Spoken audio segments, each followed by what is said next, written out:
ಪ್ರತಿನಿಧಿಗಳು ಹಾಕಿ ತೆರಿತಾ ಇದ್ದೀವಿ. ಅಂದರೆ 2022-23 ಸಾಲಿನಲ್ಲಿ ನಮ್ಮ ಶಾಲೆಗೆ ಏನೇನು ಸರ್ಕಾರದ ಯೋಜನೆಗಳು ಬಂದಿದೆ ಆ ಎಲ್ಲ ಕಲಾವಿದರ ತಲುಪಿದೆಯಾ, ಮಕ್ಕಳು ತಲುಪಿದೆಯಾ ಅಂತ ಹೇಳಿ ಎಲ್ಲ ರೀತಿಯಂತಹ ಪರಿಶೋಧನೆಯನ್ನು 3 ದಿನದಿಂದ ಮಾಡ್ತಾ ಇದ್ರು. ಆ ಒಂದು ಪರಿಶೋಧನೆಯ ಕಾರ್ಯಕ್ರಮದಲ್ಲಿ ಇದು ಒಂದು ಕಾರ್ಯಕ್ರಮ. ಏನಪ್ಪ ಅಂತ ಹೇಳಿದ್ರೆ ನಿಮ್ಮೆಲ್ಲರ ಮುಖಾಮುಖಿ ಸಂದರ್ಶನ, ಪೋಷಕರ ಮುಖಾಮುಖಿ ಸಂದರ್ಶನದಲ್ಲಿ ಅವರು ಪಾರದರ್ಶಕತೆಯನ್ನು ನಿಮ್ಮಲ್ಲಿ ಯೋಜನೆಗಳನ್ನು ಕೇಳಲಿಕ್ಕೆ ಅಂತ ನಿಮ್ಮನ್ನೆಲ್ಲರೂ ಸೇರಿಸಿದ್ದಾರೆ. ಈ ಒಂದು ಕಾರ್ಯಕ್ರಮ ಯಶಸ್ವಿಯಾಗಿ ಮೂಡಿ ಬನ್ನಿ ಅಂತ ಹೇಳಿ 5ನೇ ತರಗತಿಯ ರಚನಾ ಅವರಿಂದ ಪ್ರಾರ್ಥನೆ.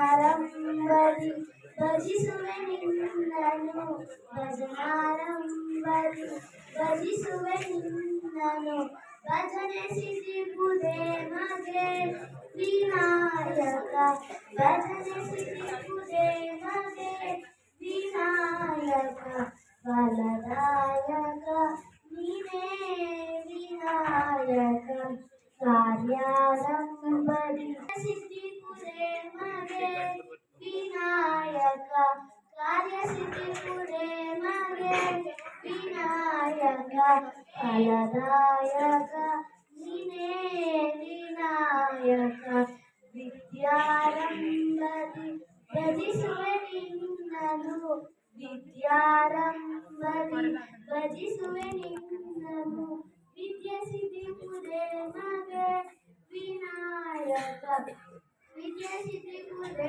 ಮಗೆ. ಗಣೇಶನ ಮೂಲಕ ಕೊಡೋದನ್ನ ನಮ್ಮ ಮಗುವಿಗೆ ತೊಂದರೆಗಳು. ಈಗ ನೀವೆಲ್ಲರೂ ಎಷ್ಟು ಒತ್ತಡದ ಕೆಲಸಗಳಿದ್ದು ಆದರೂ ಮಕ್ಕಳು ನಿಮ್ಮನ್ನು ಬಿಟ್ಟಿಲ್ಲ, ಹೇಳ್ಕೊಂಡು ಬಂದಿದ್ದಾರೆ. ಈಗ ಪೋಷಕರನ್ನ ಆತ್ಮೀಯವಾಗಿ ಸ್ವಾಗತ ಮಾಡಿದ್ದಾರೆ. ನಮ್ಮ ಶಾಲೆಯ ಮುಖ್ಯ ಶಿಕ್ಷಕರು ಕೇಳಿ ನಾಗೇಶ್ವರರು. ಹಲೋ, ಎಲ್ಲರಿಗೂ ನಮಸ್ಕಾರಗಳು. ಈ ದಿನ ನಮ್ಮ ಶಾಲೆಯಲ್ಲಿ ಪೋಷಕರ ಸಭೆ ನಡೀತಾ ಇದೆ. ಸಮಗ್ರ ಶಿಕ್ಷಣ ಯೋಜನೆ ಕರ್ನಾಟಕ ಸಾಮಾಜಿಕ ಲೆಕ್ಕ ಪರಿಶೋಧನೆ ನಮ್ಮ ಶಾಲೆಯಲ್ಲಿ ದಿನಾಂಕ 22/11/2025ರಿಂದ 26/11/2025ವರೆಗೆ 3 ದಿನಗಳು ಸಮಗ್ರವಾಗಿ ಲೆಕ್ಕ ಪರಿಶೋಧನೆಯನ್ನು ಮೇಡಮ್ ಮತ್ತು ತಂಡ ಮಾಡಿದ್ದಾರೆ. ಆ ಪ್ರಯುಕ್ತ ಒಂದು ಶಾಲಾ ಸಭೆ ಅಥವಾ ಪೋಷಕರ ಸಭೆಯನ್ನು ಮಾಡಬೇಕಾಗಿರೋದ್ರಿಂದ ಈ ದಿನ ನಾವು ಪೋಷಕರ ಸಭೆಯನ್ನು ಮಾಡ್ತಾ ಇದ್ದೇವೆ. ಈ ಪೋಷಕರ ಸಭೆಯಲ್ಲಿ ಸರ್ಕಾರದಿಂದ ಶಾಲೆಗೆ ಏನೇನು ಯೋಜನೆಗಳು ಬಂದಿದ್ದಾವೆ, ಪ್ರೋತ್ಸಾಹದಾಯಕ ಯೋಜನೆಗಳು, ಆ ಎಲ್ಲವೂ ಸಮಗ್ರವಾಗಿ ನಡೀತಾ ಇದೆಯಾ, ಸಮಗ್ರವಾಗಿ ಫಲಾನುಭವಿಗಳು ತಲುಪಿದ್ಯಾ ಅನ್ನೋದರ ಬಗ್ಗೆ ಸಮಗ್ರವಾಗಿ ಅವರು ಲೆಕ್ಕಪರಿಶೋಧನೆ ಮಾಡಿದ್ದಾರೆ. ಇವತ್ತು ತಮ್ಮೊಳಗೂ ಕೂಡ ಚರ್ಚೆ ಮಾಡಲಿಕ್ಕೆ ಈ ದಿನ ಈ ಸಭೆಯನ್ನು ಏರ್ಪಡಿಸಿದ್ದೇವೆ. ಈ ಸಭೆಯ ಅಧ್ಯಕ್ಷತೆಯನ್ನ ನಮ್ಮ ಗ್ರಾಮ ಪಂಚಾಯತಿಯ ಅಭಿವೃದ್ಧಿ ಅಧಿಕಾರಿಗಳಾದಂತಹ ಶ್ರೀಮತಿ ಪೂರ್ಣಿಮಾ ಮೇಡಮ್ ರವರು ಅಧ್ಯಕ್ಷತೆಯನ್ನು ವಹಿಸಿಕೊಂಡು ಕಾರ್ಯಕ್ರಮವನ್ನು ಯಶಸ್ವಿಯಾಗಿ ನಡೆಸಿಕೊಡ್ಬೇಕು ಅಂತ ಹೇಳಿ ಅವರಲ್ಲಿ ನಾನು ನಿಮ್ಮೆಲ್ಲರ ಪರವಾಗಿ ಅವರನ್ನ ಸ್ವಾಗತಿಸ್ತೇನೆ.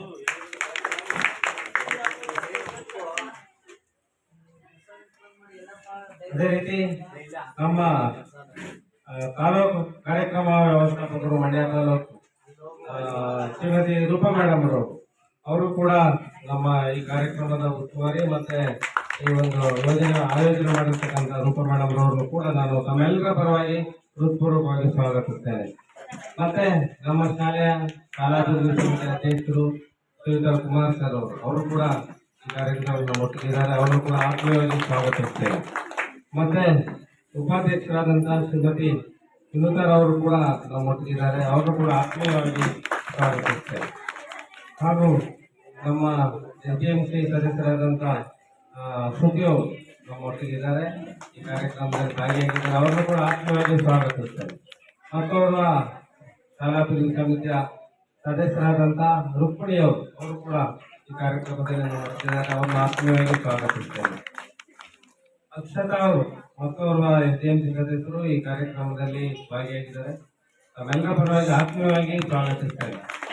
ಮತ್ತೆ ನಮ್ಮ ಮತ್ತೋರ್ವ ಶಾಲಾಭಿವೃದ್ಧಿ ಸಮಿತಿ ಸದಸ್ಯರಾದಂತಹ ಶ್ರೀಯುತ ರವಿ ಸರ್ ಅವ್ರನ್ನೂ ಕೂಡ ನಾನು ಆತ್ಮೀಯವಾಗಿ ಕಾರ್ಯಕ್ರಮಕ್ಕೆ ಸ್ವಾಗತಿಸ್ತೇನೆ. ಮತ್ತೆ ನಮ್ಮ ಪೋಷಕರು ಮತ್ತೆ ಪ್ರೌಢಶಾಲೆಯ ಶಾಲಾಭಿವೃದ್ಧಿ ಸಮಿತಿಯ ಸದಸ್ಯರಾದಂತಹ ಶ್ರೀಯುತ ನಾಗರಾಜ್ ಸರ್ ಅವರು ಕೂಡ ನಮ್ಮೊಟ್ಟಿದ್ದಾರೆ. ಅವ್ರನ್ನು ಕೂಡ ಆತ್ಮೀಯವಾಗಿ ಈ ಕಾರ್ಯಕ್ರಮಕ್ಕೆ ಸ್ವಾಗತಿಸ್ತೇನೆ.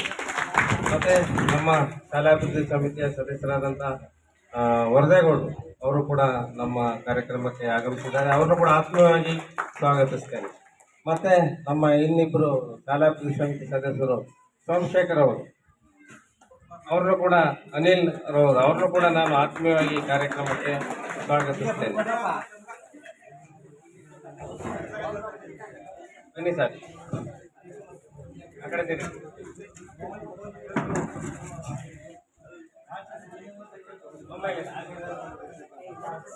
ಮತ್ತೆ ನಾವೆಲ್ಲರೂ ಹೆಚ್ಚಿನ ಸಂಖ್ಯೆಯಲ್ಲಿ ನಮ್ಮ ಪೋಷಕರು ಈ ಒಂದು ಕಾರ್ಯಕ್ರಮಕ್ಕೆ ನಾವು ಮಕ್ಕಳೊಟ್ಟಿಗೆ ಹೇಳಿ ಕಳಿಸಿದ್ವಿ.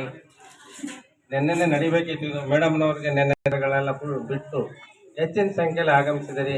ನಿಮ್ಮನ್ನೆಲ್ಲ ನಾನು ನಮ್ಮ ಶಾಲಾ ಸಮಿತಿಯ ಪರವಾಗಿ ನನ್ನ ವೈಯಕ್ತಿಕವಾಗಿ ಆತ್ಮೀಯವಾಗಿ ಈ ಕಾರ್ಯಕ್ರಮಕ್ಕೆ ಸ್ವಾಗತಿಸ್ತಾ ನನ್ನ ಈ ಮಾತನ್ನು ಮುಗಿಸ್ತೇನೆ. Thank you very much. ಮತ್ತೆ ಇನ್ನೊಂದು ವಿಶೇಷ, ನಮ್ಮ ಮೇಡಮ್ ಮರ್ತಿದ್ದೆ, ನಮ್ಮ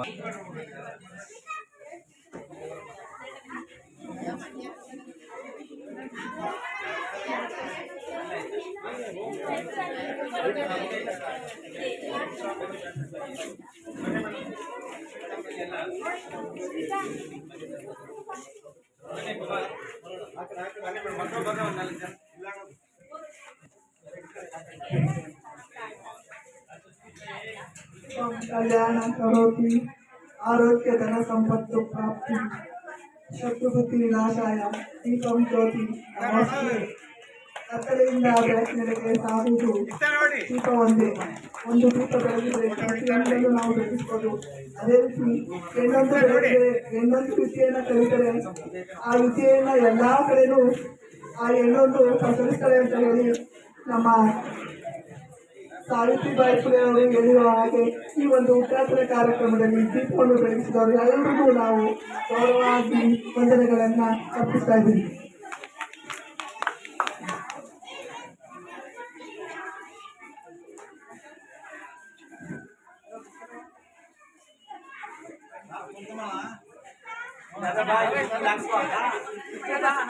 ಈಗ ಈ ಒಂದು ಕಾರ್ಯಕ್ರಮವನ್ನ ಕುರಿತು ಪ್ರಾಸ್ತಾವಿಕ ನುಡಿಯನ್ನ ನೀಡುತ್ತಾರೆ ಸಾಮಾಜಿಕ ಹೊಸ ವೆಚ್ಚರಾಕ್ಷಸರನ್ನ ಅಧಿಕಾರಿಗಳಾದಂತಹ ರೂಪಾ ಮೇಡಮ್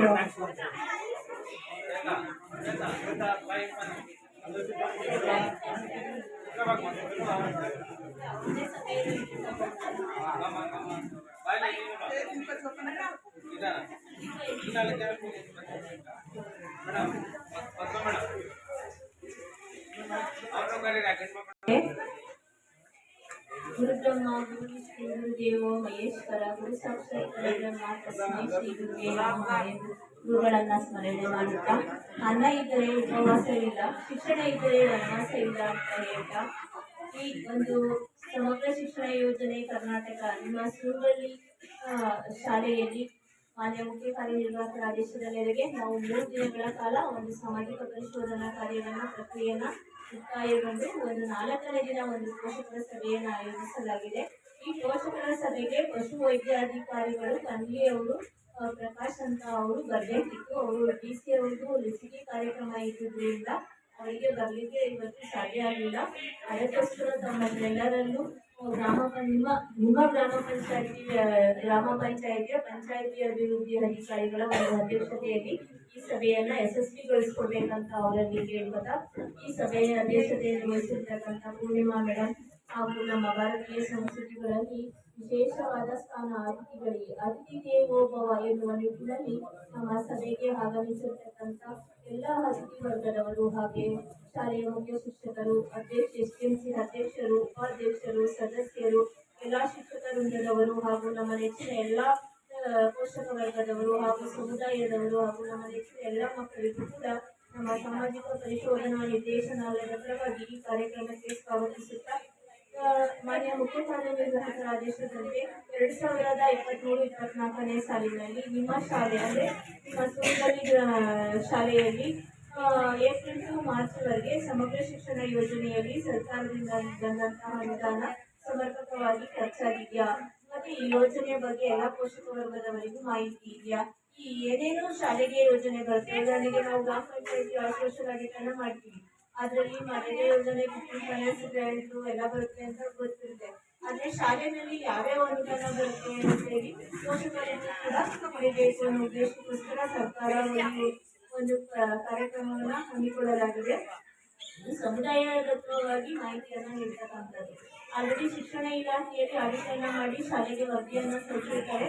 ಆದ್ರೆ ಎಲ್ಲರೂ ಪೋಷಕ ವರ್ಗದವರಿಗೂ ಈ ಮಾಹಿತಿ ಲಭ್ಯವಿಲ್ಲ ಅನ್ನೋ ಕಾರಣಕ್ಕೋಸ್ಕರ ನಾವು ಒಂದು ಸಭೆಯನ್ನ ಕರೆದು ಸಾರ್ವಜನಿಕವಾಗಿ ವರದಿಯನ್ನ ಮಂಡನೆ ಮಾಡ್ತಕ್ಕಂಥದ್ದು. ಈ ಯೋಜನೆಯ ಮುಖ್ಯ ಉದ್ದೇಶ ಏನಪ್ಪಾ ಅಂತ ಹೇಳಿದ್ರೆ ಗುಣಮಟ್ಟದ ಶಿಕ್ಷಣವನ್ನ ಒದಗಿಸ್ತಕ್ಕಂಥದ್ದು ಮತ್ತು ಮಕ್ಕಳ ಕಲಿಕಾ ಫಲಿತಾಂಶಗಳನ್ನ ಹೆಚ್ಚಿಸ್ತಕ್ಕಂಥದ್ದು. ಜೊತೆಗೆ ಶಾಲಾ ಶಿಕ್ಷಣದಲ್ಲಿ ಒಂದು ಸಾಮಾಜಿಕ ಮತ್ತು ಲಿಂಗ ಅಸಮಾನತೆಯನ್ನ ಹೋಗಲಾಡ್ತಕ್ಕಂಥದ್ದು. ಅಂದ್ರೆ ಪ್ರತಿ ವರ್ಷ ಶಾಲೆ ದಾಖಲಾತಿ ಹೆಚ್ಚಾಗಬೇಕು ಮತ್ತೆ ಶಾಲೆಯಲ್ಲಿ ಎಲ್ಲರೂ ಕೂಡ ಜಾತಿ ಭೇದ ಭಾವ ಇದ್ದರೆ ಒಂದು ಎಲ್ರಿಗೂ ಕೂಡ ಸಮನಾದಂತಹ ಶಿಕ್ಷಣ ಒದಗಿಸಬೇಕು ಅನ್ನೋದು ಸರ್ಕಾರದ ಒಂದು ನಿರೀಕ್ಷೆಯಾಗಿರುತ್ತೆ. ಜೊತೆಗೆ ಉಚಿತ ಶಿಕ್ಷಣ ಕಡ್ಡಾಯ ಅಂದ್ರೆ ಪ್ರೀ ನರ್ಸರಿಯಿಂದ 12ನೇ ತರಗತಿಯವರೆಗೆ ಉಚಿತ ಶಿಕ್ಷಣ ಕಡ್ಡಾಯ ಅಂದ್ರೆ RTI ಕಾಯ್ದೆ ಮುಖಾಂತರ ಎಲ್ಲಾ ಮಕ್ಕಳಿಗೂ ಕೂಡ ಶಿಕ್ಷಣವನ್ನ ಕೊಡಬೇಕು.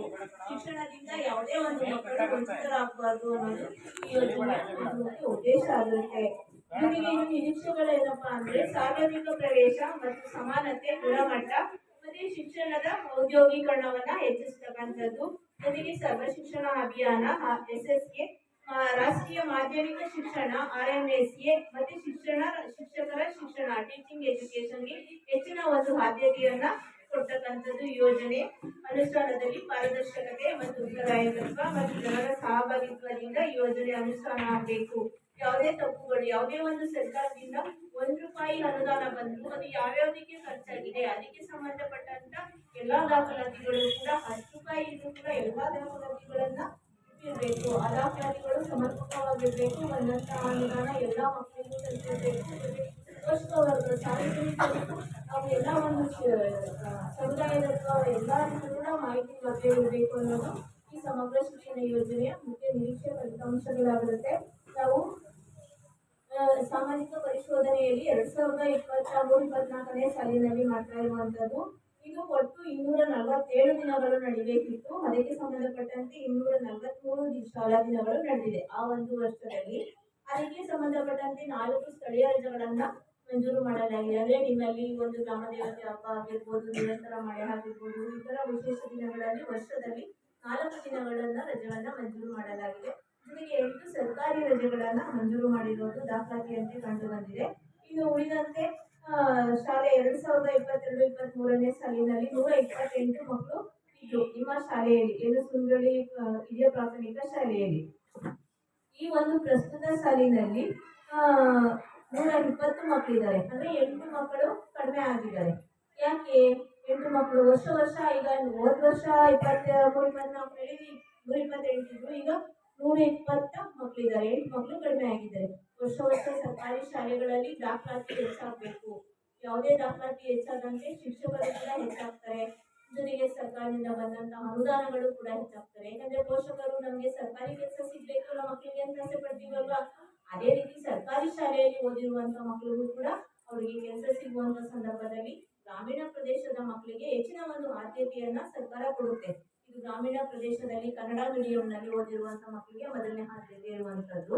ಹಾಗಾಗಿ ಎಲ್ಲರೂ ಕೂಡ ಒಂದು ಶಿಕ್ಷಕರು ಏನು ಅವರ ಒಂದು ಕರ್ತವ್ಯವನ್ನ ಮಾಡ್ತಾರೆ. ಜೊತೆಗೆ ಸಮುದಾಯದವರು ಕೂಡ ಗ್ರಾಮದಲ್ಲಿ ಇರುವಂತ ಎಲ್ಲರೂ ಕೂಡ ಸಹಕಾರ ಬೇಕು. ಯಾವುದೇ ಒಂದು ಕೆಲಸ ಮಾಡ್ಬೇಕು ಅಂದ್ರೆ ಒಬ್ರು ಕೇಳಿ ಮಾಡಕ್ ಸಾಧ್ಯನಾ? ಎಲ್ರೂ ಒಗ್ಗಟ್ಟಿದ್ರೆ ಅಲ್ವಾ ಗ್ರಾಮದಲ್ಲಿ ಒಗ್ಗಟ್ಟಿರ್ಬೇಕು, ಅಥವಾ ಒಂದು ಶಾಲೆಯಲ್ಲಿ ಒಗ್ಗಟ್ಟಿರ್ಬೇಕು.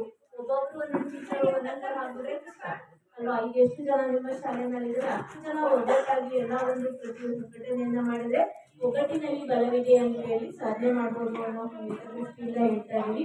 ಎಲ್ಲರೂ ಕೂಡ ಒಂದು ಸಹಕಾರವನ್ನ ಮಾಡಬೇಕು. ಯಾಕಂದ್ರೆ ನಾವು ಫಸ್ಟ್ ಶಿಕ್ಷಕರನ್ನ ಕೇಳ್ತೀವಿ, ನೀವು ಶಾಲೆ ಪ್ರಾರಂಭದ ಮುನ್ನ ಮೇ ತಿಂಗಳಲ್ಲಿ ಶಾಲೆ ಪ್ರಾರಂಭ ಮಾಡ್ತೀರಲ್ಲ ಸರ್, ಅಂತ ಸಂದರ್ಭದಲ್ಲಿ ನೀವು ಗ್ರಾಮದಲ್ಲಿ ಎಲ್ಲಾ ಮನೆಗೆ ಹೋಗಿ ಮನೆ ಭೇಟಿಯನ್ನ ಮಾಡ್ತೀರಾ ತಿಳಿಸಿ ಅಧ್ಯಕ್ಷನ ಕೇಳಿದ್ವಿ. ಮನೆ ಭೇಟಿ ಮಾಡ್ತೀರಾ, ಈಗ ನಮ್ಮ ಶಾಲೆಯಲ್ಲಿ ಈ ಥರ ಎಲ್ಲ ಸೌಲಭ್ಯಗಳಿದೆ, ಒಳ್ಳೆ ಉಚಿತ ಒಂದು ಶಿಕ್ಷಣವನ್ನ ಕೊಡ್ತೀವಿ. ಈಗ ಸರ್ಕಾರಿ ಶಿಕ್ಷಕರು ಅಂತ ಅಂದ್ರೆ ಅವರೆಲ್ಲರೂ ಕೂಡ ಕೌನ್ಸಿಲಿಂಗ್ ಮಾಡಿ ತಗೊಂಡಿರುವಂಥದ್ದು. ಯಾಕಂದ್ರೆ ಅವರೆಲ್ಲರೂ ಪರ್ಸೆಂಟೇಜ್ ಬಂದು ಆಯ್ಕೆ ಆಗಿರುವಂಥದ್ದು. ಈಗ ನಾವು ಪ್ರೈವೇಟ್ ಸ್ಕೂಲಿಗೆ ಹೋಗ್ಬೇಕಂದ್ರೆ ಅವ್ರು ಏನ್ ಸಂಬಳ ಕೊಡ್ತಾರೆ ಆ ಸಂಬಳಕ್ಕೆ ಹೋಗ್ತೀವಿ. ಅದೇ ಸರ್ಕಾರಿ ಶಿಕ್ಷಕರಿಗೆ ಸರ್ಕಾರನೇ ಇಷ್ಟು ಅಂತ ನಿಗದಿ ಮಾಡಿರುತ್ತೆ. ಆ ಒಂದು ಉತ್ತಮ ಶಿಕ್ಷಣವನ್ನು ಕೂಡ ಶಿಕ್ಷಕರು ಕೊಡ್ತಿದ್ದಾರೆ ಮಕ್ಕಳಿಗೆ. ಆ ಒಂದು ಉದ್ದೇಶಕ್ಕೋಸ್ಕರ ಸರ್ಕಾರ ಇಷ್ಟೆಲ್ಲ ಒಂದು ಮಗುಗೆ ಖರ್ಚು ಮಾಡ್ತಕ್ಕಂಥದ್ದು. ಎಲ್ಲರೂ ಕೂಡ ಒಂದು ದಾಖಲಾತಿಯನ್ನ ಹೆಚ್ಚು ಮಾಡಬೇಕು. ಈಗಲೇ ಕೆಲವು ಸರ್ಕಾರಿ ಶಾಲೆಗಳೇ ಮುಚ್ಚೋಗ್ತಾ ಇದೆ. ಹಾಗಾಗಿ ನನ್ಗೇನ್ ಖುಷಿ ಅಂದ್ರೆ ನಿಮ್ಮ ಶಾಲೆಯಲ್ಲಿ 120 ಮಕ್ಕಳಿದ್ದಾರೆ ಅನ್ನೋದೇ ಒಂದು ಖುಷಿ. ಯಾಕಂದ್ರೆ ಸುಮಾರು ಶಾಲೆಗಳಲ್ಲಿ ತುಂಬಾ ಕಡಿಮೆ, 100 ಮಕ್ಕಳಿರೋದೇ ಕಡಿಮೆ ಆಗ್ತಾ ಇದೆ. ಯಾಕಂದ್ರೆ ವರ್ಷ ಎಲ್ಲಾ ಒಂದು ದಾಖಲಾತಿಗಳನ್ನ ನಿರ್ವಹಣೆ ಮಾಡ್ಬೇಕು ಅನ್ನೋದು ನಮ್ಮ ಉದ್ದೇಶ ಆಗಿರುತ್ತೆ. ಜೊತೆಗೆ ನಾನು ಪ್ರಶ್ನಾವಳಿಗಳು ಹೇಳ್ತಾ ಇರೋದು ಅಂದ್ರೆ ಶಿಕ್ಷಣ ಇಲಾಖೆಯಲ್ಲಿ ನಮ್ಮ ಆಡಳಿತಕ್ಕೆ ಪ್ರಶ್ನಾವಳಿಗಳನ್ನ ಕೊಟ್ಟಿದ್ದಾರೆ. ಆ ಪ್ರಶ್ನಾವಳಿಗಳನ್ನ ಶಿಕ್ಷಕರಿಂದಲೂ ಕೂಡ ನಾವು ಮಾಹಿತಿಯನ್ನ ತಗೊಂಡಿದ್ದೀವಿ, ದಾಖಲಾತಿ ಕೂಡ ನೋಡಿದ್ದೀವಿ. ಜೊತೆಗೆ ಮಕ್ಕಳ ಒಂದು ಅಭಿಪ್ರಾಯವನ್ನು ತಿಳ್ಕೋಬೇಕು. ಜೊತೆಗೆ ನಮ್ಮ ಗ್ರಾಮ ಸಂಪನ್ಮೂಲ ವ್ಯಕ್ತಿಗಳು ನಿಮ್ಮ ಕೆಲವು ಮನೆಗಳಿಗೆ ಭೇಟಿಯನ್ನ ಕೊಟ್ಟಿದ್ದಾರೆ. ಇದರಲ್ಲಿ ನಮಗೆ ಕೊಟ್ಟಿರುವಂತದ್ದು ಮೂರು ದಿನಗಳಷ್ಟೇ. 3 ದಿನಗಳಲ್ಲಿ ನಿಮ್ಮ ಶಾಲೆ ಬೆಳಿಗ್ಗೆನೆ ಮಾಡ್ಬೇಕಿತ್ತು. ಇವತ್ತು ಹೆಂಗೇನು ನಮ್ಗೆ ವೇಳಾಪಟ್ಟಿ ಇದ್ರಿಂದ ಅದು ಮುಗಿಸ್ಕೊಂಡು ನಿಮ್ಮ ಶಾಲೆಯನ್ನ ಮಾಡ್ತಾ ಇದ್ದೀವಿ. ದಯಮಾಡಿ ನಿಮ್ಮೆಲ್ಲರಿಗೂ ಸಮಯ ವ್ಯರ್ಥ ಆಗಿತ್ತು. ಬೆಳಗ್ಗೆನೆ ನೆನ್ನೆನೆ ಮಾಡ್ಬೇಕಾದ್ರ ಬಗ್ಗೆ ಇವತ್ತು ಮಾಡ್ತಾ ಇರುವಂಥದ್ದು. ಹಾಗಾಗಿ 2023-24ರಲ್ಲಿ ಡ್ರಾಪ್ ಔಟ್ ಮಕ್ಕಳಿದಾರ ಅಂತ ನಮ್ದು ಪ್ರಶ್ನಾವಳಿ ಇದೆ. ಅಂದ್ರೆ ಶಾಲೆಗೆ ಬರ್ದೇನೆ ಮನೆಯಲ್ಲಿ ಇರುವಂತಹ ಮಕ್ಕಳೇನಾದ್ರೂ ನಿಮ್ಮ ಗ್ರಾಮದಲ್ಲಿ ಅಥವಾ ಅಕ್ಕಪಕ್ಕದ ಮನೆಗಳಲ್ಲಿ ಏನಾದ್ರೂ ಶಾಲೆಗೆ ಕಳಿಸ್ತೀವಿ. ಯಾಕಂದ್ರೆ ಈಗೆಲ್ಲ ನಾವು ಶಾಲೆ ಕಳಿಸ್ತೀವಿ. ಹಿಂದಿನ ವರ್ಷದಲ್ಲೆಲ್ಲ ಹೆಣ್ಮಕ್ಳು ಆಚೆ ಕಳಿಸ್ಬೇಕಂದ್ರೆ ಅಜ್ಜಿ ಅವ್ರ ತಾತಂದಿರು ಭಯ ಪಡ್ತಾರೆ, ಹೆಣ್ಮಕ್ಳು ಬೇಡ ಬಿಡು ಓದೋದೆ. ಆತರ ಏನಾದ್ರು ಮನೇಲಿ ಏನಾದ್ರು ಉಳಿಸ್ಕೊಂಡಿದಾರ ಅನ್ನೋದು ಒಂದು ಶಿಕ್ಷಣ ಇಲಾಖೆ ಒಂದು ಪ್ರಶ್ನಾವಳಿ ಇದೆ. ಯಾಕಂದ್ರೆ ಅದನ್ನು ಕೂಡ ನಾವು ಸಮುದಾಯವಾಗಿ ಕೇಳಬೇಕು. ಈಗ ಒಬ್ಬರು ಹೇಳಲೇ ಇಲ್ಲ ಅಂದ್ರೆ ಒಬ್ಬರೆಲ್ಲ ಒಬ್ರು ಹೇಳ್ತಾರೆ. ನಾವು ಉದ್ದೇಶಕ್ಕೋಸ್ಕರ ನಾವು ಡ್ರಾಪ್ ಔಟ್ ಮಕ್ಕಳಲ್ಲಿ ನಿಮ್ಮ ಗ್ರಾಮದಲ್ಲಿ ಏನಾದ್ರು ಇದ್ರೆ ಮಾಹಿತಿಯನ್ನ ನೀಡ್ಬೋದು. ನಾವು ಶಿಕ್ಷಕರನ್ನು ಕೇಳಿದೀವಿ, ಮಕ್ಕಳನ್ನು ಕೇಳಿದೀವಿ. ನಿಮ್ಮ ಅಕ್ಕಪಕ್ಕದ ಮನೆಗಳಲ್ಲಿ ಶಾಲೆಗೆ ಬರ್ತಾ ಇರುವಂತ ಮಕ್ಕಳೇನಾದ್ರೂ ಇದ್ರೆ ಮಾಹಿತಿ ನೀಡಿ ಅಂತ ಹೇಳಿದ್ವಿ. ಆದ್ರೆ ನಿಮ್ಮ ಗ್ರಾಮದಲ್ಲಿ ಯಾವುದೇ ಮಕ್ಕಳುಗಳು ಕಂಡು ಬಂದಿರೋದಿಲ್ಲ. ಇದು ಶಾಲೆಯಲ್ಲಿ ಅಗತ್ಯವಿರುವ ಶಿಕ್ಷಕರ ನಿಯೋಜನೆ ಕುರಿತು ಅಂತ ಹೇಳೋದಾದ್ರೆ ನಿಮ್ಮಲ್ಲಿ ಒಂದು 6 ಶಿಕ್ಷಕರು ಒಂದು ಬೋಧನಾ ಕಾರ್ಯವನ್ನ ನಿರಂತರವಾಗಿ ಮಾಡ್ತಾ ಇದ್ದಾರೆ. ನಾಗರಾಜು ಅವರು ಮುಖ್ಯ ಶಿಕ್ಷಕರು 3 ವರ್ಷದಿಂದ, ಸುಧಾ ಮೇಡಮ್ ಅವರು 10 ವರ್ಷದಿಂದ, ಅಂದ್ರೆ ಈ ಗ್ರಾಮದ ಒಬ್ರು ಮಗಳಾಗೆ ಉಳ್ಕೊಂಡಿದ್ದಾರೆ. ನಿಮ್ಮ ಗ್ರಾಮದಲ್ಲಿ 10 ವರ್ಷದಿಂದ, ಲಕ್ಷ್ಮಮ್ಮ ಅವರು 5 ವರ್ಷದಿಂದ, ಪದ್ಮಾ ಅವರು 20 ವರ್ಷದಿಂದ, ಯಾಕಂದ್ರೆ ಕಮಲಾ ಅವರು 25 ವರ್ಷದಿಂದ. ಎಲ್ಲರೂ ಹಿರಿಯ ಶಿಕ್ಷಕರೇ ಆಗಿದ್ದಾರೆ ನಿಮ್ಮ ಗ್ರಾಮದಲ್ಲಿ. ಲಿಂಗರಾಜು ಅವರು 4 ವರ್ಷದಿಂದ ಒಂದು ಬೋಧನಾ ಕಾರ್ಯವನ್ನ ಮಾಡ್ತಿರೋದು ಕಂಡು ಬಂದಿದೆ. ಅವರ ಹೇಳಿಕೆಯಂತೆ ವಿಶೇಷ ಅಗತ್ಯವುಳ್ಳ ಮಕ್ಕಳ ಮೌಲ್ಯಮಾಪನ ಮಾಡೋದ್ರ ಬಗ್ಗೆ ಹೇಳೋದಾದ್ರೆ ನಿಮ್ಮ ಶಾಲೆ 2023-24ರಲ್ಲಿ ಪರಿಣಿತ ಮತ್ತು ಶ್ರೀನಿವಾಸ್ ಅಂತ ಇದ್ರು.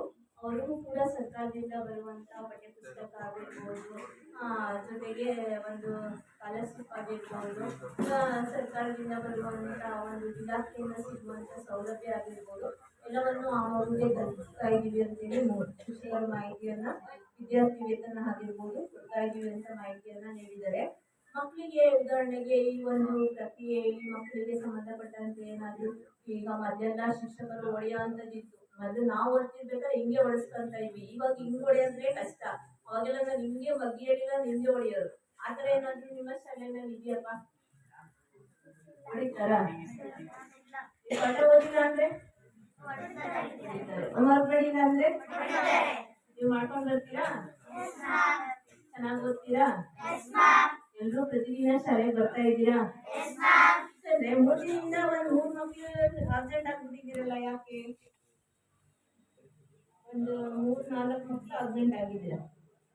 ಏನಾದ್ರು ಹಬ್ಬ ಅಂತ ಊರಿಗೆ ಹೋಗಿದ್ರಾ? ಯಾಕಂದ್ರೆ ಅವ್ರು 3 ದಿನದಿಂದ ನಾವು ಬಂದ ಸಂದರ್ಭದಲ್ಲಿ 4 ಮಕ್ಕಳು ಅಬ್ಸೆಂಟ್ ಆಗಿದ್ದಾರೆ. ಪೋಷಕರಲ್ಲಿ ನಾನು ಮನವಿ ಮಾಡ್ಕೊತಾ ಇರೋದೇನಂದ್ರೆ, ಯಾಕಂದ್ರೆ ನೆನ್ನೆ ಅವ್ರು ಏನ್ ಪಾಠ ಮಾಡಿರ್ತಾರೆ ಆ ಪಾಠದಿಂದ ಅವ್ರು ವಂಚಿತರಾಗ್ತಾರೆ.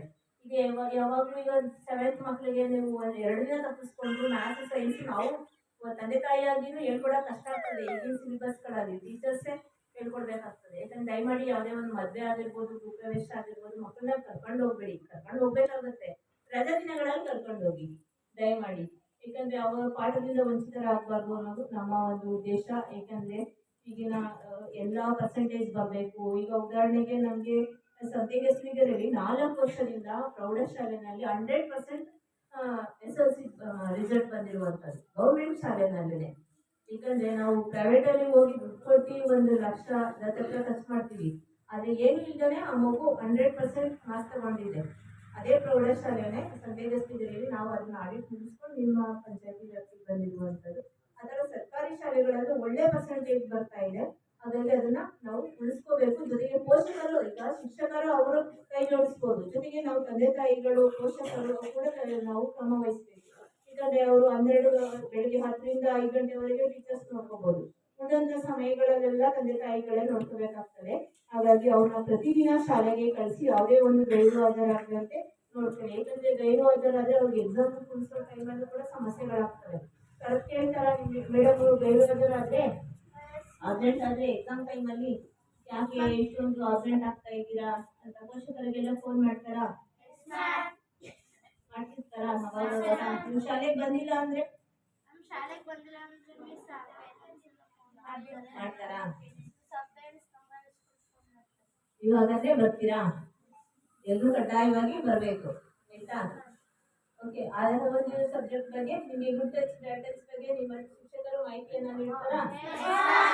ಎಲ್ಲರೂ ಡಾಕ್ಟರ್ಸ್ ನರ್ಸ್ಗಳೆಲ್ಲ ಬಂದು ಹೆಣ್ಮಕ್ಳಿಗೆ ಮಾಹಿತಿಯನ್ನ ನೀಡ್ತಾರಾ?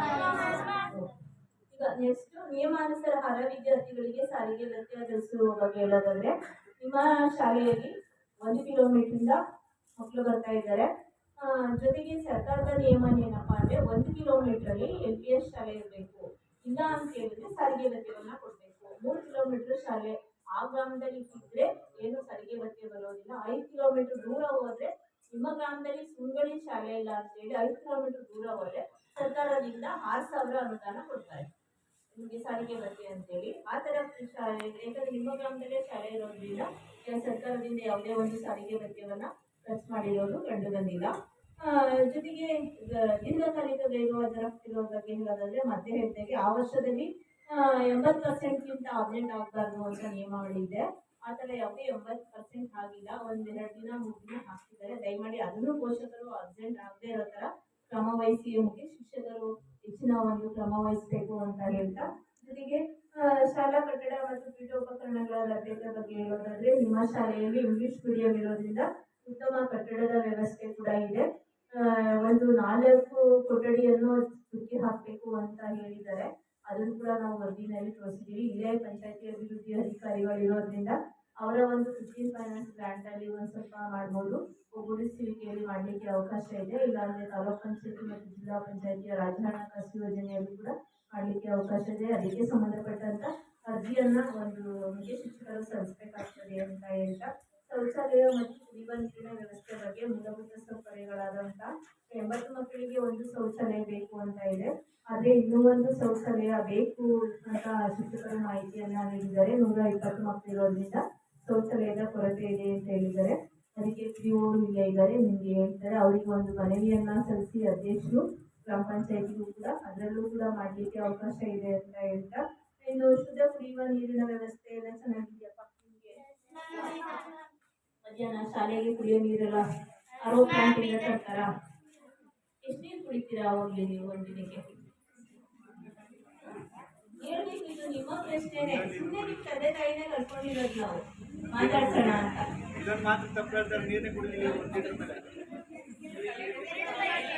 ಲೀಟರ್ ನೀರು ನಿಮ್ಮಮ್ಮ ಕೊಟ್ಟೆ ಕೊಡ್ತಾರಲ್ವಾ, 1 ಲೀಟರ್ ತರ್ತೀರಲ್ವಾ? ಎಲ್ಲ ಮುಗ್ದಾದ್ಮೇಲೆ ಶಾಲೆನಲ್ಲೂ ತಗೊಂಡು ಕುಡಿತೀರಾ? ಕುಡಿಬೇಕು. ಯಾಕಂದ್ರೆ ನೀರು ಕುಡಿಯೋದ್ರಿಂದ ನಿಮಗೆ ಜೀವನ ಕ್ರಿಯೆ ಚೆನ್ನಾಗಾಗುತ್ತೆ, ಬೆಳವಣಿಗೆ ಚೆನ್ನಾಗಾಗುತ್ತೆ. ಎಲ್ಲಾ ಮಕ್ಕಳು ಕೂಡ ಶುದ್ಧ ಕುಡಿಯುವ ನೀರನ್ನ ಕೊಡ್ಬೇಕು ಅಂತ ಸರ್ಕಾರನೇ ಅನುದಾನನ ಖರ್ಚು ಮಾಡ್ತಾ ಇದೆ. ಹಾಗಾಗಿ ಮಕ್ಕಳ ಆರೋಗ್ಯದ ದೃಷ್ಟಿಯಿಂದ ಪ್ರತಿಯೊಬ್ರು ಶುದ್ಧ ನೀರನ್ನ ಕುಡಿಬೇಕು. ಹೆಣ್ಮಕ್ಳು ನಿಮ್ಗೆ ಬಿಸಿನೀರು ಬೇಕು ಅಂದ್ರೂ ಕೂಡ ನಿಮ್ಮ ಅಡ್ಗೆ ಅಮ್ಮ ಬಿಸಿನೀರನ್ನ ಕಾಯಿಸ್ಕೊಡ್ಬೇಕು ಅಂತ ಇದೆ. ನಿಮ್ಗೇನಾದ್ರು ಬಿಸಿನೀರ ಅವಶ್ಯಕತೆ ಇದೆ ಅಂದ್ರೆ ಕೊಡ್ತಾರಾ ನಿಮ್ಮ ಶಾಲೆಗಳಲ್ಲಿ? ನೀವೆಲ್ಲರೂ ಕುಡಿತೀರಾ? ನಾಳೆಯಿಂದನಾದ್ರೂ ಸಾಕಷ್ಟು ನೀರು ಕುಡಿತೀರಾ? ಹೋಗ್ಲಿ, ಗಾಳಿಗೆ ಬಿಟ್ಬಿಡಿ, ನಾಳೆಯಿಂದನಾದ್ರೂ ಕುಡಿಯಿರಿ.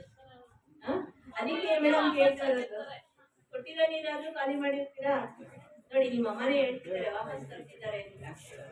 ಯಾಕಂದ್ರೆ ನೀರು ಕುಡಿಯೋದ್ರಿಂದ ನಿಮ್ಗೆ ನಿಮ್ಮ ಬಾಡಿ ಸುಸ್ತಾಗ್ತದೆ, ಮತ್ತೆ ಜೀರ್ಣಕ್ರಿಯೆ ಆಗ್ತದೆ, ಹಸಿವಾಗ್ತದೆ. ಶಾಲೆನಲ್ಲಿ ಊಟ ಮಾಡ್ಬೇಕಾದ್ರೆ ನೀರು ಕುಡಿಯಲ್ವಾ ನೀವು? ಮತ್ತೆ ಯಾಕೆ ಯಾರು ವಾಪಸ್ ತಗೊಂಡೋಗೋರು? ಊಟ ಎಲ್ಲ ಹೇಗಿರುತ್ತೆ ನಿಮ್ಮ ಶಾಲೆಯಲ್ಲಿ? ಅಡುಗೆ ಅಮ್ಮ ಚೆನ್ನಾಗಿ ಮಾಡಾಕ್ತಾರಾ? ನಿಮ್ಗೆ ಮೆನು ಚಾರ್ಟ್ ಅಂದ್ರೆ ಏನು ಗೊತ್ತಿದ್ಯಾ? ಗೊತ್ತಿಲ್ವಾ? ಪ್ರತಿದಿನ ಸೋಮವಾರ ಏನ್ ಅಡುಗೆ ಮಾಡ್ತಾರೆ, ಮಂಗಳವಾರ ಏನ್ ಅಡುಗೆ ಮಾಡ್ತಾರೆ ಅನ್ನೋದ್ರ ಬಗ್ಗೆ ಮಾಹಿತಿ ಉಂಟಾ? ಉಪ್ಸಾರು ಮಾಡ್ತಾರೆ. ಸೋಮವಾರ ತರಕಾರಿ. ಈಗ ಮೆನು ಚಾರ್ಟ್ ಅಂದ್ರೆ ಏನ್ ಗೊತ್ತಪ್ಪ? ಸರ್ಕಾರದಿಂದ ಒಂದು ನಿಯಮ ಇದೆ. ಸೋಮವಾರ ಏನ್ ಅಡುಗೆ ಮಾಡ್ಬೇಕು, ಮಂಗಳವಾರ ಏನ್ ಮಾಡ್ಬೇಕಂತ ಚಾರ್ಟ್ ಕೊಟ್ಬಿಟ್ಟಿದ್ದಾರೆ. ಆ ಚಾರ್ಟ್ ಪ್ರಕಾರ ಅಡುಗೆ ಮಾಡ್ಬೇಕು ಮಕ್ಕಳಿಗೆ. ಆ ಅಡುಗೆ ಒಂದು ಮಕ್ಕಳ ಒಂದು ಪೋಷಕಾಂಶದ ದೃಷ್ಟಿಯಿಂದ ಎಲ್ಲಾ ಒಂದು ಅಂಶಗಳು ಮಕ್ಕಳಿಗೆ ಸೇರ್ಲಿ. ಯಾಕಂದ್ರೆ ಉದಾಹರಣೆಗೆ ಅಲೆಮಾರಿ ಜನಾಂಗದವರು ಇರ್ತಾರೆ, ಆದಿವಾಸಿಗಳು ಇರ್ತಾರೆ, ಬುಡಕಟ್ಟು ಜನಾಂಗದವರು ಕೂಡ ಒಂದು ಗ್ರಾಮಗಳಲ್ಲಿ ಶಾಲೆಗೆ ಬಂದು ಸೇರ್ಪಡೆ ಆಗ್ತಾರೆ. ಅವ್ರ ತಂದೆ ತಾಯಿಗಳು ಕೆಲಸಕ್ಕೆ ಹೋಗುವಂತ ಸಂದರ್ಭದಲ್ಲಿ ಮಕ್ಕಳಿಗೆ ಬೇಕಾಗುವಂತ ಎಲ್ಲಾ ಅಂಶಗಳು ಸಿಗುವಂತ ಅಡುಗೆನ ಮಾಡಕ್ಕಾಗಲ್ಲ ಅನ್ನೋ ದೃಷ್ಟಿಯಿಂದ ಸರ್ಕಾರ ಈ ಯೋಜನೆಯನ್ನ ಸಮರ್ಪಕವಾಗಿ ತಂದಿರುವಂತದ್ದು. ಈಗ ಒಂದು ಮಗುಗೆ ಒಂದ್ 80 ರಿಂದ 70 ಸಾವಿರ ಖರ್ಚು ಮಾಡ್ತಾ ಇದೆ ಅಲ್ವಾ? ಆ ಒಂದು ಎಲ್ಲ ಉದ್ದೇಶ ಸಮರ್ಪಕವಾಗಿ ಮಕ್ಕಳಿಗೆ ತಲುಪಬೇಕು, ಅವರು ಚೆನ್ನಾಗಿ ಓದ್ಬೇಕು. ಹಿಂದಿನ ಕಾಲದಲ್ಲೆಲ್ಲ ಓದೋರಿಗೆ ಮಧ್ಯಾಹ್ನ ಬಿಸಿ ಊಟ ಕೊಡ್ತಾ ಇದ್ರ? ಅಮ್ಮಂದಿರ ನೀವೆಲ್ಲ ಓದಿದಿರಲ್ಲ, ಅವಾಗ ಹಿಂದಿನ ಸ್ಕೂಲಲ್ಲಿ ಬಿಸಿ ಊಟ ಕೊಡ್ತಾ ಇದ್ರ? ನೀವು ಬೆಳಗ್ಗೆ ತಿಂಡಿ ತಿಂದೋದ್ರೆ ಸಂಜೆ ಬಂದು ಮನೆಗೆ ಊಟ ಮಾಡೋದು. ಕೆಲವು ಗ್ರಾಮಗಳಲ್ಲಿ ಸ್ಕೂಲೇ ಇರ್ಲಿಲ್ಲ. ನಾನು ಓದ್ಬೇಕಾದ್ರೂ ನಮ್ಮ ಗ್ರಾಮದಲ್ಲಿ ಸ್ಕೂಲ್ ಇಲ್ಲ, ಪಕ್ಕದ ಗ್ರಾಮಕ್ಕೆ ಹೋಗಿ ಓದ್ತಾ ಇದ್ದೆ. ಹಾಗಾಗಿ ಆತರ ಎಲ್ಲ ಸಮಸ್ಯೆಗಳು ಈಗಿನ ಮಕ್ಕಳಿಗೆ ಬರಬಾರ್ದು, ಹಸಿವು ಅಂತ ಅವರಿಗೆ ಓದಲಿಕ್ಕೆ ಸಮಸ್ಯೆ ಆಗಬಾರ್ದು ಅನ್ನೋ ಉದ್ದೇಶಕ್ಕೋಸ್ಕರ ಸರ್ಕಾರ ಇಷ್ಟೆಲ್ಲ ಒಂದು ಯೋಜನೆಯನ್ನ ತಂದಿರುವಂತದ್ದು. ಆ ಬಿಸಿ ಊಟ ಯೋಜನೆಯಲ್ಲಿ ಮೊದಲೆಲ್ಲ ಮಂಗಳವಾರ ಶುಕ್ರವಾರ ಮಾತ್ರ ಮೊಟ್ಟೆ ಕೊಡ್ತಾ ಇದ್ರು. ಆದ್ರೆ ಈಗ ಪ್ರತಿದಿನ ನಿರಂತರವಾಗಿ ಮೊಟ್ಟೆಯನ್ನ ಕೊಡ್ತಾ ಇದೆ. ಮಕ್ಕಳಿಗೆ ಒಂದು ಕ್ಯಾಲ್ಸಿಯಂ ಹೆಚ್ಚಾಗ್ಲಿ, ಗುಳೆಗಳು ಗಟ್ಟಿ ಹಾಕ್ಬೇಕು. ಎಲ್ಲಾ ಮಕ್ಕಳು ಕೂಡ ಈಗ ಕೆಲವು ಮನೆಗಳಲ್ಲಿ ಮೊಟ್ಟೆ ತಿನ್ನಲ್ಲ, ಅದೇ ಶಾಲೆನಲ್ಲಿ ತಿನ್ಲಿ ಅನ್ನೋ ಉದ್ದೇಶಕ್ಕೋಸ್ಕರ ಕೊಡುವಂತದ್ದು. ಬಲವಂತ ಏನಿಲ್ಲ, ಅವ್ರು ತಿಂತೀನಿ ಅಂದ್ರೆ ಎಲ್ಲಾ ಮಕ್ಕಳಿಗೂ ಕೊಡ್ಬೋದು. ತಿಂದೇ ಇರುವಂತ ಮಕ್ಕಳಿಗೆ ಬಾಳೆಹಣ್ಣು ಕೊಡ್ಬೇಕು. ಮೊದಲೆಲ್ಲ ಕಡ್ಲೆ ಚಕ್ಕೆ ಕೊಡ್ತಾ ಇದ್ರು, ಈಗ ಅದನ್ನ ನಿಲ್ಸಿದ್ದಾರೆ ಹೋಸರಿಯಿಂದ. ಪ್ರತಿ ಮಕ್ಕಳಿಗೂ ಬಾಳೆಹಣ್ಣು ಮತ್ತೆ ಮೊಟ್ಟೆಯನ್ನ ಕೊಡ್ಬೇಕಂತಿದ್ದಾರೆ. ನಿಮ್ ಶಾಲೆಯಲ್ಲಿ ಅದನ್ನ ಕೊಡ್ತಾ ಇದಾರಪ್ಪ? ಎಲ್ರು ತಿಂತೀರಾ? ಬಾಳೆಹಣ್ಣು ತಿನ್ನೋರು ಎಷ್ಟು ಮಕ್ಳಿದ್ದೀರಾ? ಇದ್ರಾ? ಆ ಬಾಳೆಹಣ್ಣು ಯಾವಾಗೂ ತಿನ್ನೋದಾ? ಆತರ ಬಲವಂತ ಏನಿಲ್ಲ, ಅವ್ರು ತಿಂತೀನಿ ಅಂದ್ರೆ ಕೊಡ್ಬೋದು. ಆತರ ಏನಾದ್ರು ನಿಮ್ ಶಾಲೆಯಲ್ಲಿ ಕೊಡ್ತೀರಾ ಅಂತ ಹೇಳಿದ್ರೆ ನೀವು ಮಾಹಿತಿಯನ್ನ ಹೇಳ್ಬೋದು, ಸಮಸ್ಯೆ ಏನಿಲ್ಲ. ಊಟ ಎಲ್ಲ ಚೆನ್ನಾಗಿರುತ್ತಾ? ಪ್ರತಿದಿನ ನಿಮ್ಮ ಶಾಲೆಯಲ್ಲಿ ಕ್ಷೀರಭಾಗ್ಯ ಯೋಜನೆ ಅಂದ್ರೆ ರಾಗಿ ಮಾಡಿ ಹಾಕಿ ಬೆಳಿಗ್ಗೆ ಕೊಡ್ತಾರಲ್ವಾ? ಎಲ್ರು ಕುಡಿತೀರಾ? ಎಲ್ರು ನೀವು 7th ಮಕ್ಳೇ ಇದ್ದೀರಾ. ಚಿಕ್ಕ ಮಕ್ಳು ಯಾರು ಕುಡಿಸ್ಕೊಳಕ್ಕೆ ಜಾಗದ ಕೊರತೆ ಇತ್ತು, ಹಾಗಾಗಿ ಎಲ್ರು ಹೇಳ್ಬೇಕು ಆಯ್ತಾ? ನೀವೆಲ್ಲರ ಒಪ್ಪಿಗೆ ಬೇಕು ನಮ್ಗೋಸ್ಕರ, ಅದಕ್ಕೆ ನಾವು ಕೇಳ್ತಾ ಇರುವಂತದ್ದು. ಎಲ್ರು ಹಾಲು ಕುಡಿಬೇಕು. ಕುಡಿದಿರಂತ ಮಕ್ಳೇನಾದ್ರೂ ತಗೊಂಡೋಗಿ ಹಾಕ್ಸ್ಕೊಂಡಾಗ ಆಚೆ ಏನಾರು ಹಾಕ್ತೀರಾ? ಎಲ್ರು ಕುಡಿತೀರಲ್ಲ? Okay, very good. ಯಾಕಂದ್ರೆ ಹಾಲು ಪೌಡರ್ನು ಕೂಡ ಸರ್ಕಾರ ಅದನ್ನ ಒಂದು ಮೊಳಕೆ ಎಲ್ಲ ಕಟ್ಟಿ ಅದಕ್ಕೆ ಮದ್ದೆಲ್ಲ ಬರೀ ಹಾಲು ಕೊಡ್ತಾ ಇದ್ರು, ಕಫ ಕಟ್ಕೊಳ್ಳುತ್ತೆ ಅಂತ ಕೆಲವು ಪೋಷಕರು ಹೇಳ್ತಾ ಇದ್ರು. ಈಗ ಅದನ್ನ ಬೇರ್ಪಡಿಸಿ ನಿಲ್ಲಿಸಿ ಈಗ ಮಾಮೂಲಿ ಶುದ್ಧ ಹಾಲು ಪೌಡರ್ ಕೊಡ್ತಿದ್ದಾರೆ. ಇನ್ನು ಕೆಲವು ನಮ್ಗೆ ಪೋಷಕರ ಸಭೆಯಲ್ಲಿ ನಮ್ಗೆ ಪ್ಯಾಕೆಟ್ ಹಾಲೇ ಬೇಡ ಮೇಡಮ್, ಡೈರಿ ಹಾಲು ಕೊಡ್ಸಿ ಅಂತ ಹೇಳ್ತಾ ಇದ್ರು. ನಮ್ಗೆ ಕೆಲವು ಸಭೆಗಳಲ್ಲಿ ಅವರ ಅನಿಸಿಕೆ ಎಲ್ಲಾನು ನಾವು ಕ್ರೋಢೀಕರಿಸ್ತಿರ್ತೀವಲ್ಲ, ಅವ್ರು ಹಾಗೆ ಹೇಳ್ತಾ ಇದ್ರು ಮೊದಲೆಲ್ಲ. ಈಗ ರಾಗಿ ಮಾಡಿಕೊಟ್ಟಿದ್ದಾರೆ, ಈಗ ಆತರ ಪ್ರಶ್ನೆಗಳು ಬರ್ತಾ ಇತ್ತು. ಹಾಗಾಗಿ ತಮ್ಮೆಲ್ಲರ ಒಂದು ಮಾಹಿತಿಗೋಸ್ಕರ ನಾನು ಕೇಳ್ತಾ ಇರುವಂತದ್ದು.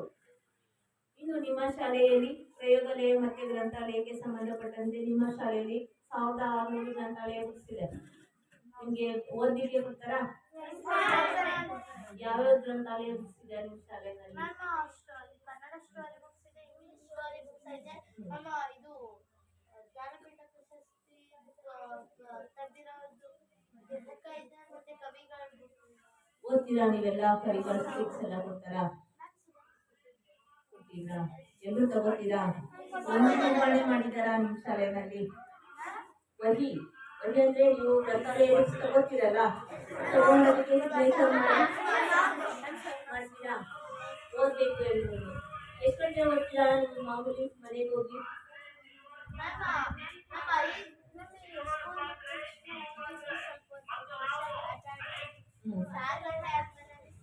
6 ಗಂಟೆಯಿಂದ ಎಷ್ಟು ಗಂಟೆವರೆಗೆ ಓದ್ತೀರಾ? 6ರಿಂದ 1 ಗಂಟೆ ಟೈಮ್ ಓದ್ತೀಯಾ? ಎಲ್ಲರೂ 1 ಗಂಟೆ ಟೈಮ್ ಓದ್ತೀರಾ? 7ರಿಂದ 8 ಗಂಟೆ. ಎಲ್ಲರೂ ನಿಮ್ಮ ಅಮ್ಮಂದಿರು ಬಂದಿದ್ದಾರೆ, ದಯಮಾಡಿ ಯಾರ ಮಕ್ಳು ಹೇಳ್ತಿದ್ರು ಅವ್ರು ಹೇಳ್ತೀರಾ? ಎಲ್ಲ ಓದ್ತಾರೆ ಮೇಡಮ್ ಧಾರಾವಾಹಿ ನೋಡ್ತಾರೆ, ನಮ್ದೇ ಧಾರಾವಾಹಿ ನೋಡ್ತಾರೆ, ಅವ್ರ ಮಕ್ಳು ಬಿಟ್ಟಾರ ಮೇಡಮ್ ಅವ್ರು ಕೇಳೋದು ಏನ್ ಪ್ರಶ್ನೆ ಉತ್ತರ ಕೊಡೋರು ಮೇಡಮ್ ಅವರು. ಅದಕ್ಕೆ ಟಿವಿ ಇದ್ದವ್ರು ಮನೇಲಿ ಮಕ್ಳು ಓದ್ತಾರೆ, ಟಿವಿ ಮನೇಲಿ ಯಾರು ಓದಲ್ಲ ಅವರು. 7 ಗಂಟೆ 8 ಗಂಟೆವರೆಗೆ ಯಾವ್ಯಾವ ಸೀರಿಯಲ್ ಬರುತ್ತೆ ಅಂದ್ರೆ ಚೆನ್ನಾಗಿರುತ್ತೆ. ಹೇಳ್ತಾರೆ ಈಗ ಕೇಳಿ ಮೇಡಮ್ ಪ್ರತಿಯೊಬ್ರು ಹೇಳ್ತಾರೆ. 7 ಗಂಟೆಗೆ ಯಾವ ಸೀರಿಯಲ್ 9 ಗಂಟೆ ಹೇಳ್ತಾರೆ ಯಾವ್ದು ಬರುತ್ತೆ ಅಂತ. ಯಾವ್ದು ಬರ್ತದೆ ಅಂತ ಹೇಳ್ತಾರೆ. ಎಲ್ಲಾ ಮನೇಲೂ ಹೇಳ್ತಲ್ಲ, ಎಲ್ಲಾರು ನೋಡ್ತಾರೆ. ನೋಡೋದು ತಪ್ಪು ಅಂತ ಹೇಳ್ತಾ ಇಲ್ಲ, ನೋಡಿ ಎಲ್ಲಾ ಬೇಕು. ಈಗ ಒಂದ್ 2 ಅವರ್ ಟ್ಯೂಷನ್ ಹೋಗ್ತಾರೆ ಮೇಡಮ್ 2 ಅವರ್ ಟ್ಯೂಷನ್ ಹೋಗುವಾಗ ಬಿಟ್ರೆ ಪುನಃ ಆಮೇಲೆ ಅವ್ರನ್ನ ಜಾಸ್ತಿ ಮಾತಾಡ್ಸಕ್ಕೆ ಆಗಲ್ಲ ಮಕ್ಕಳೇ. ಎಲ್ಲಾರು ಏನು ಮಾಡಕ್ ಆಯ್ತಲ್ಲ. ರೀಲ್ಸ್ ನೋಡ್ತಿರ್ತಾರೆ. ಈಗ ಅವ್ರ ಅಪ್ಪ ಒಂದ್ ಸ್ವಲ್ಪ ಫೋನ್ ಇಟ್ರೆ ಅವ್ರ ಅಮ್ಮ ಫೋನ್ ಇಟ್ಟು ಅಡ್ಗೆ ಮಾಡಕ್ ಹೋದ್ರೆ ಫೋನ್ ಎಲ್ಲ ಹೋಗ್ತೇ ಇಲ್ಲ. ಕೇಳೋವರೆಗೂ ಫೋನ್ ರಿಂಗ್ ಆಗೋವರೆಗೂ ಬೇಕಾದ್ರೆ ಆಫ್ ಮಾಡ್ಕೊಂಡು ನೋಡ್ತಿರ್ತಾರೆ. ಟೀಚರ್ಸ್ಗೆ ಫೋನ್ ಹಾಕ್ತೀನಿ ಅಂದ್ರೆ ಫೋನ್ ಕೊಡೋರು. ಕೊಡಲ್ಲ. ಹೇಳ್ಕರಿ ಅಂತಾರೆ, ಕೇಳಿಸಿದ್ರೆ ಹೇಳ್ಕರಿ ಅಂತಾರೆ. ಹಂಗಂತ ನಮ್ಗೆ ಏನ್ ಮಾಡಕ್ ಆಗಲ್ಲ, ಹೊಡೆಯಕ್ ಆಗಲ್ಲ ಈಗಲ್ಲ ಅವ್ರಿಗೆ. ಮಕ್ಳುಗಳಿಗೆ. ಹಾ ಹಾಗಾಗಿ ನಾವು ಹೊಡೆಯಕ್ಕಾಗಲ್ಲ, ಯಾಕಂದ್ರೆ ನಾವು ಅವ್ರಿಗೆ ಕಿವಿ ಹೇಳ್ಬೇಕು. ಪ್ರತಿದಿನ ಹೇಳ್ತಾ ಇದ್ರೆ ನಮ್ಮಮ್ಮ ದಿನ ಹೇಳ್ತಾರೆ, ನಾಳೆ ಇರ್ಬಹುದು. ನೀವೇ ಹೇಳ್ಬೇಕು ಈಗ ಸ್ವಲ್ಪ ಅವ್ರಿಗೆ. ಈಗ ಅದಕ್ಕೆ ಸರ್ ಅವ್ರನ್ನೇ ಪ್ರಶ್ನೆ ಕೇಳ್ಕೊತಾ ಇದೀವಿ. ಅವ್ರನ್ನೇ ಜಾಸ್ತಿ ಕೂರಿಸ್ಕೊತಾ ಇದೀವಿ. ಪೇರೆಂಟ್ಸ್ ಬರ್ತಾರಾ ಅನ್ನೋದೇ ನಮ್ಗೆ ಡೌಟ್ ಇರ್ತದೆ. ಹೇಳ್ಬೇಕಂದ್ರೆ ನಾವ್ ಹೆಂಗೆ ಹೋಗಿದ್ವಾ ಅಲ್ಲಿ ಮುಗಿಸ್ಕೊಂಡು ಬಂತ ಮಧ್ಯಾಹ್ನ ಆಗ್ಬಿಟ್ಟಿದೆ, ನಡ್ಸಲ್ವಾ ಈ ಸರ್ ಬೇರೆ ಫಂಕ್ಷನ್ ಹೋಗಿದ್ದೀನಿ ಅಂತಿದ್ದಾರೆ ಅನ್ಕೊಂಡೆ ಬಂದ್ವಿ ನಾವು. ಆದ್ರೂ ಖುಷಿಯಾಗಿದೆ, ನಿಮ್ ಸರ್ ಎಲ್ಲಾನು ಅರೇಂಜ್ ಮಾಡಿದ್ದಾರೆ. ಮಕ್ಕಳನ್ನ ಇನ್ನೂ ಸ್ವಲ್ಪ ಕುಳಿಸ್ಕೊಂಡಿದ್ರೆ ನನಗೆ ಆನ್ಸರ್ ಸಿಗ್ತಾ ಇತ್ತು ಅನ್ನೋದು ನನ್ನ ಅನಿಸಿಕೆ ಅಷ್ಟೇ. ಯಾಕಂದ್ರೆ ದಯಮಾಡಿ ಎಲ್ರು ಓದೋದು ನಿಮ್ ತಂದೆ ತಾಯಿಗೋಸ್ಕರ ಅಲ್ಲ, ನಿಮ್ಮ ಒಂದು ಭವಿಷ್ಯ ರೂಪಿಸ್ಕೊಳ್ಳೋಕೋಸ್ಕರ. ನೀವೇನು ವಿದ್ಯೆ ಕಲ್ತಿದ್ದೀರಾ, ಯಾಕಂದ್ರೆ ನಿಮ್ಗೆ ಅನ್ನ ಇದ್ರೆ ಉಪವಾಸ ಇಲ್ಲ, ಶಿಕ್ಷಣ ಇದ್ರೆ ವನವಾಸ ಇಲ್ಲ. ಯಾಕೆ ಹೇಳ್ತಾರೆ ಹೇಳಿ? ಶಿಕ್ಷಣನ ನೀವು ಕಲ್ತಿದ್ರೆ ನೀವ್ ಎಲ್ಲೇ ಹೋದ್ರೂ ನಿಭಾಯಿಸ್ಕೊಂಡು ಬರ್ಬೋದು. ವಿದ್ಯೆ ಇದ್ರೆ ನೀವು ಒಬ್ಳೆ ಹೋಗಿ ಬರ್ತೀನಿ ಅನ್ನೋ ಕೆಪಾಸಿಟಿ ಇರುತ್ತೆ. ಬಟ್ ನಿಮ್ಗೆ ಏನೋ ನಿಮ್ಗೆ ಕಲ್ತ್ಕೊಂಡಿಲ್ಲ ಅಂದ್ರೆ ನಿಮ್ಗೆ ಅದನ್ನ ನಿಭಾಯಿಸೋ ಶಕ್ತಿನೂ ಇರಲ್ಲ, ಧೈರ್ಯನೂ ಇರಲ್ಲ. ಹಾಗಾಗಿ ಶಿಕ್ಷಣ ತುಂಬಾ ಅಮೂಲ್ಯವಾದದ್ದು ಅಂತ ಹೇಳ್ತಾ, ನಿಮ್ಗೆ ಹೆಚ್ಚು 1 ಗಂಟೆನಾದ್ರೂ ಬರೀಬೇಕು, 1 ಗಂಟೆನಾದ್ರೂ ಓದ್ಬೇಕು. ಬರೆಯೋದು ಮುಖ್ಯ, ಓದೋದು ಮುಖ್ಯ ಅಂತ ನಾವು ಹೇಳ್ತಾ ಮುಂದಿನ ಪ್ರಶ್ನಾವಳಿ. ಯಾಕಂದ್ರೆ ಚರ್ಚೆಗೆ ಜಾಸ್ತಿ ಹೋಗ್ತಾ ಇದ್ರೆ ಟೈಮ್ ಹೋಗ್ತಾ ಇರುತ್ತೆ. ಹಾಗಾಗಿ ಪ್ರಯೋಗಾಲಯ ಇಲ್ಲ ನಿಮ್ಮ ಶಾಲೆಯಲ್ಲಿ. ಇದು ಹಿರಿಯ ಪ್ರಾಥಮಿಕ ಶಾಲೆ ಆದ್ರಿಂದ ಪ್ರಯೋಗಾಲಯ ಲಭ್ಯ ಇಲ್ಲ ಅಲ್ವಾ? ಪ್ರಯೋಗಾಲಯಕ್ಕೆ ಸಂಬಂಧಪಟ್ಟಂತೆ ಗಣಿತ ಕಿಟ್ಗಳಿದ್ಯಾ ನಿಮ್ಮ ಶಾಲೆಯಲ್ಲಿ? ನಿಮ್ಗೆ ಮ್ಯಾಥ್ಸ್, ಸೈನ್ಸ್, ನಿಮ್ ಮ್ಯಾಥ್ಸ್ ಟೀಚರ್ ಯಾರು ಮೇಡಮ್? ಎಲ್ಲ ತೋರಿಸ್ತಾರ ನಿಮ್ಗೆ ಪಾಠ ಮಾಡ್ಬೇಕಾದ್ರೆ? ಏನೇನ್ ಲಭ್ಯವಿದೆ ನಿಮ್ ಶಾಲೆಯಲ್ಲಿ?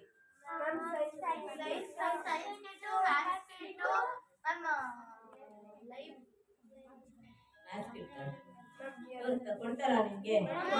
ಗೊತ್ತಾ ನಮ್ ಪ್ರಶ್ನಾವಳಿ ಇರೋದು? ಈಗ ಕೆಲವು ಶಾಲೆಗಳಲ್ಲಿ ಪ್ರಯೋಗಾಲಯಕ್ಕೆ ಸಂಬಂಧಪಟ್ಟಂತ ಐಟಮ್ಸ್ ಇರುತ್ತೆ, ಆದ್ರೆ ಅದು ಮಕ್ಕಳಿಗೆ ಲಭ್ಯವಿರೋದಿಲ್ಲ. ಒಂದ್ ಕಡೆ ಇಟ್ಟಿರ್ತಾರೆ. ಅನ್ನೋ ಉದ್ದೇಶಕ್ಕೋಸ್ಕರ ನಾವು ಮಕ್ಕಳನ್ನ ಒಂದು ಸಮೂಹ ಕಾರ್ಯಕ್ರಮ ತರ ಕೇಳ್ತಾ ಇರುವಂತದ್ದು. ಈಗ ಮಕ್ಕಳಿಗೆ ಮೂಲಭೂತ ಸೌಕರ್ಯಗಳಾದಂತ ಪ್ರೊಜೆಕ್ಟರ್ ಇರಬೇಕು, ಟಿವಿ ಇರಬೇಕು, ಲ್ಯಾಪ್ಟಾಪ್ ಇರಬೇಕು, ಕಂಪ್ಯೂಟರ್ಸ್ ಇರ್ಬೇಕಂತ ಇದೆ. ಹೈಸ್ಕೂಲಲ್ಲಿ ಎಲ್ಲ ಲಭ್ಯವಿರುತ್ತೆ, ಅದೇ ಪ್ರೈಮರಿ ಹಿರಿಯ ಪ್ರಾಥಮಿಕ ಶಾಲೆಗಳಲ್ಲಿ ಇರೋದಿಲ್ಲ. ಯಾಕಂದ್ರೆ ಆ ಮಕ್ಕಳು ಕೂಡ ಕಲಿಬೇಕು ಅನ್ನೋ ಉತ್ಸಾಹ ಇರುತ್ತೆ, ಒಂದು ಆಸಕ್ತಿ ಇರುತ್ತೆ. ಅದೇ ಸರ್ಕಾರ ಯಾವುದೇ ಒಂದು ಆ ಮೂಲಭೂತ ಸೌಕರ್ಯಗಳನ್ನ ನಿಮ್ಮ ಶಾಲೆಗೆ ತಲುಪಿಲ್ಲ. ಬರುವಂತ DPZ ಅನುದಾನಗಳಲ್ಲಿ ನೀವು ಯಾರು SMC ಅವರು ಇರ್ತೀರಾ ಅವರು ಅಲ್ಲಿ ಕೆಲವು ಶಾಲೆಗಳಿಗೆ ಕೊಟ್ಟಿದ್ದಾರೆ. ಆಮೇಲೆ ಕೆಲವು ಕಂಪ್ನೀಸ್ಗಳು ಕೂಡ ಕೊಟ್ಟಿದ್ದಾರೆ. ಈಗ ಉದಾಹರಣೆಗೆ ಸುಮಾರು ಕಂಪ್ನಿಗಳು ಕಂಪ್ಯೂಟರ್ನ ಕೊಟ್ಟಿದ್ದಾರೆ, ಪ್ರಾಜೆಕ್ಟ್ಗಳನ್ನ ಕೊಟ್ಟಿದ್ದಾರೆ. ಆದರೆ ನಿಮ್ಮ ಶಾಲೆಯಲ್ಲಿ ಗ್ರೀನ್ ಬೋರ್ಡ್ ಮಾತ್ರ ಇರೋದು ಕಂಡು ಬಂದಿರುವಂಥದ್ದು. ಅದಕ್ಕೆ ಸಂಬಂಧಪಟ್ಟಂತೆ ನಿಮ್ಮ STMC ಟಿವಿಯನ್ನು ಲೋಟ್ರಿ ಸಂಸ್ಥೆಯವರು ಸುಮಾರು ಶಾಲೆಗಳಲ್ಲಿ ಕಂಪ್ಯೂಟರ್ ಅನ್ನ ಕೊಟ್ಟಿದ್ದಾರೆ. ಹಾಗಾಗಿ ನೀವು ಆ ಕಂಪ್ನಿಗಳನ್ನ ಹೆಚ್ಚು ಒಂದು ಕಾಂಟ್ಯಾಕ್ಟ್ ಇದ್ರೆ ಅದನ್ನು ಕೂಡ ನೀವು ಮುಂದಿನ ದಿನಗಳಲ್ಲಿ ಪಡ್ಕೊಳ್ಳಿ. ಏಕೆಂದ್ರೆ ಕಂಪ್ಯೂಟರ್ ತುಂಬಾ ಮುಖ್ಯ ಆಗಿರುತ್ತೆ. ನೀವು ನೆಕ್ಸ್ಟ್ 8th 9th ಹೋಗೋದ್ರಿಂದ ಅದನ್ನ ಇವಾಗಿಂದ ಕಲಿತ್ರೆ ಉತ್ತಮ ಅಂತ ತಿಳಿಸ್ತಾ, ಇನ್ನು 2022-23-24ನೇ ಸಾಲಿನಲ್ಲಿ ಯಾವುದೇ ಒಂದು ಸರ್ಕಾರದ ಅನುದಾನ ಬಂದ್ರೆ ಅದು ಒಂದು STMC ಅವರ ಅಧ್ಯಕ್ಷರ ಒಂದು ಅಧ್ಯಕ್ಷತೆಯಲ್ಲಿ ಖರ್ಚು ಮಾಡಬೇಕು ಅಂತ ಇದೆ. ಅದು 2/2/2021ರಲ್ಲಿ ಒಂದು STMC ಮಂಡಳಿ ಮೇಲುಸ್ತುವಾರಿ ಸಮಿತಿಯನ್ನ ರಚನೆ ಮಾಡ್ಕೋಬೇಕು. ಅದರಲ್ಲಿ 18 ಜನ ಸದಸ್ಯರು ಇರ್ತಾರೆ.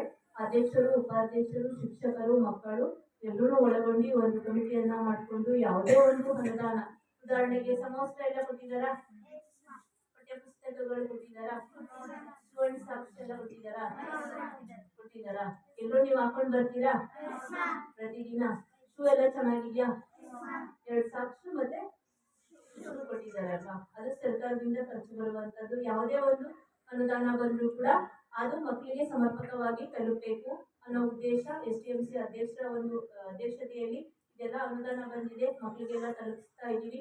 ಜೊತೆಗೆ ನಿರಂತರ ಬಿಸಿಯೂಟ ಯೋಜನೆ, ಕ್ಷೀರಭಾಗ್ಯ ಯೋಜನೆ, ಒಂದು ಯಾವುದೇ ಒಂದು ಪ್ರಕ್ರಿಯೆ ಶಾಲೆಯಲ್ಲಿ ನಡೀಬೇಕು ಅಂತ ಅಂದ್ರೆ ನಿಮ್ಮ STMC ಅಧ್ಯಕ್ಷರು ಮತ್ತು ಉಪಾಧ್ಯಕ್ಷರ ಒಪ್ಪಿಗೆ ಮೇರೆಗೆ ಖರ್ಚು ಮಾಡ್ತಕ್ಕಂಥದ್ದು. ಅದೆಲ್ಲ ಒಂದು ಸಭೆಯನ್ನ ಮಾಡ್ತಾರೆ.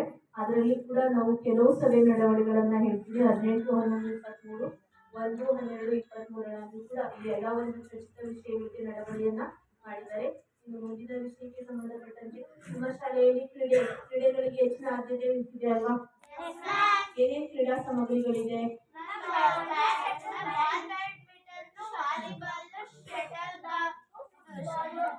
ಕೊಡ್ತಾರಾ ಎಲ್ಲಾರುವೆ? ಎಲ್ಲರೂ ಆಟ ಆಡ್ತೀರಾ? ನಿಮ್ಮಲ್ಲಿ PT ಟೀಚರ್ ಇಲ್ವಲ್ಲ? ನಿಮ್ಗೆ ಕೊಡ್ತಾರಾ? ಯಾವ ಟೀಚರ್ ಆಟ ಆಡಿಸ್ತಾರೆ ನಿಮ್ಗೆ? ಎಲ್ಲಾ ಟೀಚರ್ಸ್ ಜಾಸ್ತಿ ಆಟ ಆಡಿಸ್ತಾರೆ. ಎಲ್ರು ಗಳಿಗೆ ಕೊಡ್ತಾರಾ? ಯಾಕಪ್ಪ ಅಂತ ಹೇಳಿದ್ರೆ ಯಾವುದೇ ಒಂದು ಕ್ರೀಡೆಗೆ ಸಂಬಂಧಪಟ್ಟಂತೆ ಮಕ್ಕಳಿಗೂ ಕೂಡ ಅದು ಒಂದು ಆಕ್ಟಿವಿಟಿ ಇರುತ್ತೆ.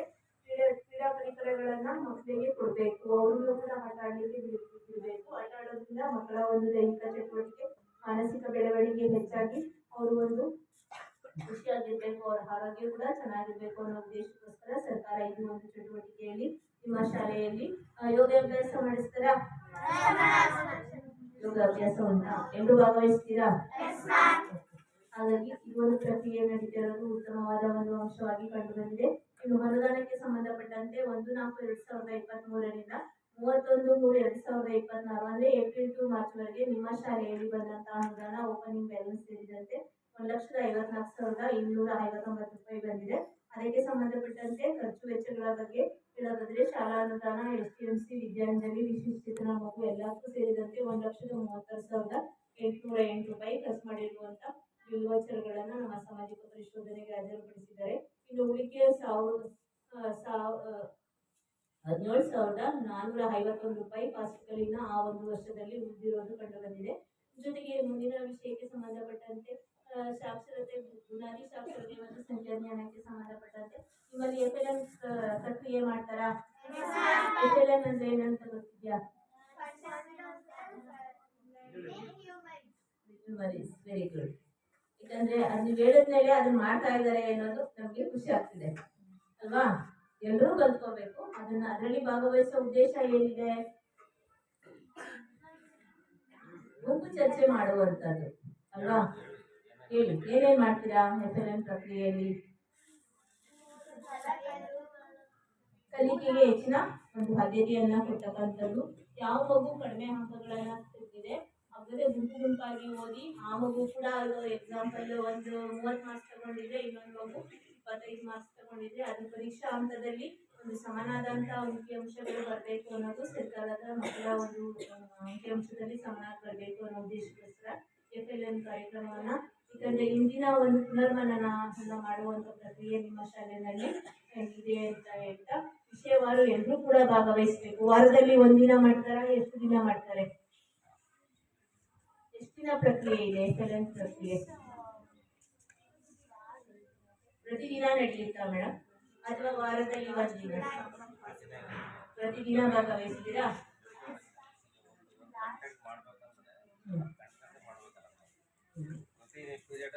ಪ್ರತಿ ಪೀರಿಯಡಲ್ಲೂ ನೀವೆಲ್ಲರೂ ಭಾಗವಹಿಸ್ತೀರಲ್ವಾ?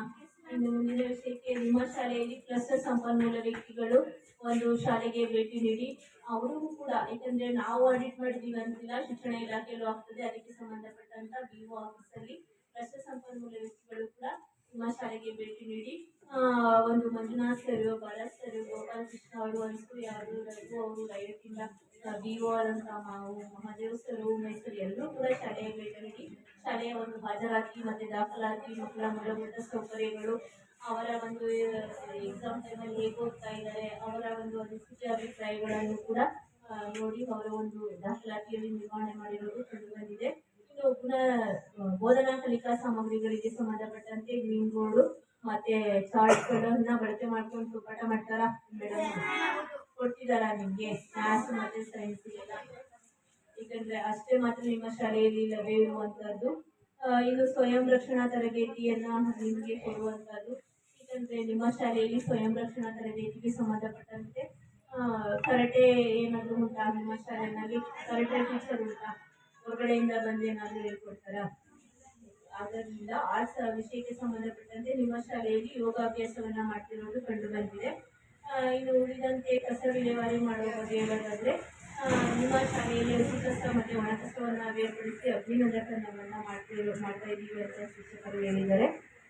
ಇನ್ನು ಶಾಲೆಗೆ ಬರುವಂಥ ಸಮಯ ಮತ್ತು ಹೋಗುವಂಥ ಸಮಯ ಎಷ್ಟಿರುತ್ತೆ? ನೀವು ಶಾಲೆಗೆ ಎಷ್ಟು ಗಂಟೆಗೆ ಬರ್ತೀರಾ? 9:30ಗೆ ಬರ್ತೀರಾ? ಎಲ್ಲರೂ ಬರ್ತೀರಾ? ಪ್ರೇಯರ್ ಎಷ್ಟು ಗಂಟೆಗೆ ಆಗುತ್ತೆ? 10:50 ಎಲ್ಲರೂ ಬರ್ತೀರಾ? ನಿಮ್ಮ ಟೀಚರ್ಸ್ ಎಲ್ಲರೂ ಬರ್ತಾರಾ? ಎಷ್ಟು ಗಂಟೆಗೆ ಬಿಡ್ತಾರೆ ಶಾಲೆನ? 4:15. ಎಲ್ಲರೂ 4:15ಗೆ ಹೋಗ್ತಾರಾ? ಬೇಗ ಮುಂಚಿತವಾಗಿ ಏನಾದರೂ ಹೋಗ್ತಾರಾ? ನಿಮ್ಮ ಶಿಕ್ಷಕರು ಎಲ್ಲರೂ 4:15ಗೆ ಹೋಗ್ತಾರಾ? ನೀವು ಎಲ್ಲರೂ 4:15ಗೆ ಹೋಗ್ತೀರಾ? ಹಾಗಾಗಿ ನೆಕ್ಸ್ಟ್ ನಿಮ್ಮ ಪ್ರೇಯರ್ ಅಲ್ಲಿ ನಿಮಗೆ ದಿನಪತ್ರಿಕೆ ಓದೋ ಅಭ್ಯಾಸ ಉಂಟಾ? ಯಾವುದು ಬರುತ್ತೆ ನಿಮ್ಮ ಶಾಲೆಗೆ ದಿನಪತ್ರಿಕೆ? ಪ್ರಜಾವಾಣಿ ಬರುತ್ತಾ? ವಿಜಯ ಕರ್ನಾಟಕ ಅಂತ ಹೇಳಿದ್ರಲ್ಲ, 2 ತರಿಸ್ತೀರಾ ಸರ್? ಬಂದಾಗ ನೀವು ತಗೊಂಡು ಬರ್ತೀರಾ. ಇವತ್ತು ಪೇಪರ್ ಓದಿದ್ದೀರಾ?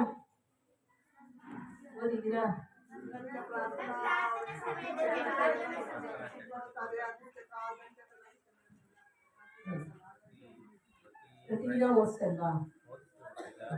ಇನ್ನೊಂದು ಆಕ್ಟಿವಿಟಿ ಕೊಟ್ಟವ್ರು ಮೇಡಮ್, ಪ್ರಾರ್ಥನಾ ಸಮಯದ ಚಟುವಟಿಕೆ ಒಂದು ವಾರ 4th ಅವರು, ಒಂದು ವಾರ 5th ಅವರು, ಒಂದು ವಾರ 6th 7th ಒಂದೊಂದು ವಾರ ಕೊಟ್ಟವರು. ಅದರಲ್ಲಿ ಒಂದೊಂದು ಟಾಪಿಕ್ ಇರುತ್ತೆ. ಆ ಕ್ಲಾಸ್ ಅವ್ರು ಬಂದು ಆ ಟಾಪಿಕ್ ಪ್ರಕಾರ ವಿಚಾರನ ಅಲ್ಲೇ ಹೇಳ್ತಾರೆ ಎಲ್ಲ. ಅದು ವಾಯ್ತಾ ಇರೋದ್ರಿಂದ ಈಗ ಒಂದು ವಾರದಿಂದ ಮಧ್ಯೆ ಅದು ಪೇಪರ್. ಯಾಕಂದ್ರೆ ಪೇಪರ್ ಓದೋದ್ರಿಂದ ಸರ್ ಅವರಿಗೆ ರಾಜ್ಯದ ವಿದ್ಯಮಾನ ತಿಳಿಯುತ್ತೆ. ಜೊತೆಗೆ ಅವರಿಗೆ ಉಚ್ಚಾರಣೆಯಲ್ಲಿ ಏನಾದರೂ ಭಯ ಆತಂಕಗಳು ಹೋಗುತ್ತೆ, ಉಚ್ಚಾರಣೆ ಸ್ಪಷ್ಟವಾಗಿರುತ್ತೆ, ಮಾಹಿತಿ ಲಭ್ಯವಿರುತ್ತೆ. ಈಗ ಒಂದು ಮಗು ಹೇಳಿದ್ರೆ ಇಡೀ ಎಲ್ಲ ಸ್ಕೂಲನ್ನ 120 ಮಕ್ಕಳನ್ನು ಕಲಿಬಹುದು ಅನ್ನೋ ಉದ್ದೇಶಕ್ಕೋಸ್ಕರ ಸರ್ಕಾರ ಇದು ಒಂದು ಪ್ರಶ್ನಾವಳಿಯನ್ನ ಇಟ್ಟಿರುವಂಥದ್ದು. ದಯಮಾಡಿ ನೀವು ಸಮಯ ಅಭಾವ ಅಂದ್ರೆ ಒಂದು 10 ನಿಮಿಷ ಬೇಗನೆ ಕಳಿಸ್ಕೊಂಡು ಮಾಡಿ. ಪ್ರತಿ ಮಕ್ಕಳು ಅವರವರ ಒಗಟುಗಳಿರ್ಬೋದು, ರಸಪ್ರಶ್ನೆ ಇರ್ಬೋದು, ಜನರಲ್ ನಾಲೆಡ್ಜ್ ಎಲ್ಲ ಒಂದೊಂದು ಪ್ರಶ್ನೆ ಹೇಳ್ತಾರೆ. ಹೇಳಿ ಆ ಪ್ರೇಯರಲ್ಲಿ ಇರ್ತಕ್ಕಂಥ ಮಕ್ಕಳಿಗೆ ಆನ್ಸರ್ ಪಡಿತಾರೆ. ಅದು ನಡೀತಾರೆ.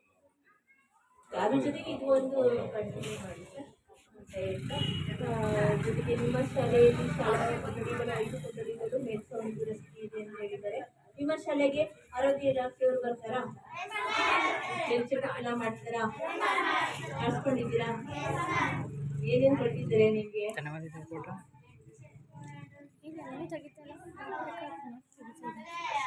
ಇಲ್ಲ ಫುಲ್ ಈ ಕಡೆಯಿಂದ ಆ ಕಡೆ ಮೂಲೆಯಿಂದ ಒಂದು, ಆ ಕಡೆಯಿಂದ ಮೂಲೆ ಒಂದು, ಈ ಕಡೆ ಮೂಲೆ.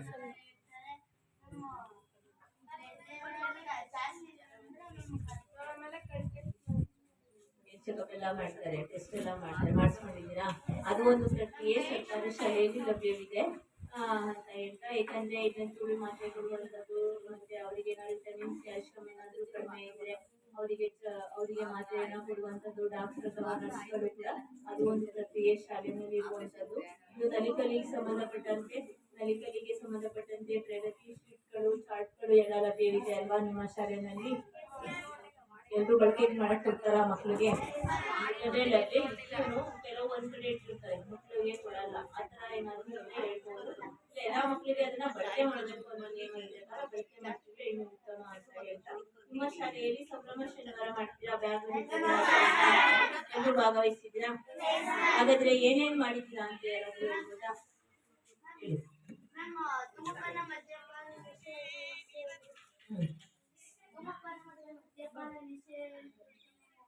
ಚಟುವಟಿಕೆ ಇತ್ತು. ನಮ್ಮ ಅದನ್ನ ಮಾಡಿಸ್ತಾರೆ. ಮತ್ತೆ ನಮ್ಮ ಕುರ್ತು ಗಾಡಿ ಓಡಿಸ್ಕೊಂಡು ಮತ್ತೆ ಪ್ರಮಾಣ ಮಾಡ್ತೀರಾ? ರಸ್ತೆ ಬದಿ ರಸ್ತೆ ದಾಟುವಾಗ ಈಗ ಪ್ರಮಾಣ ಮಾಡಬೇಕು ಅಂತ ಇದೆ.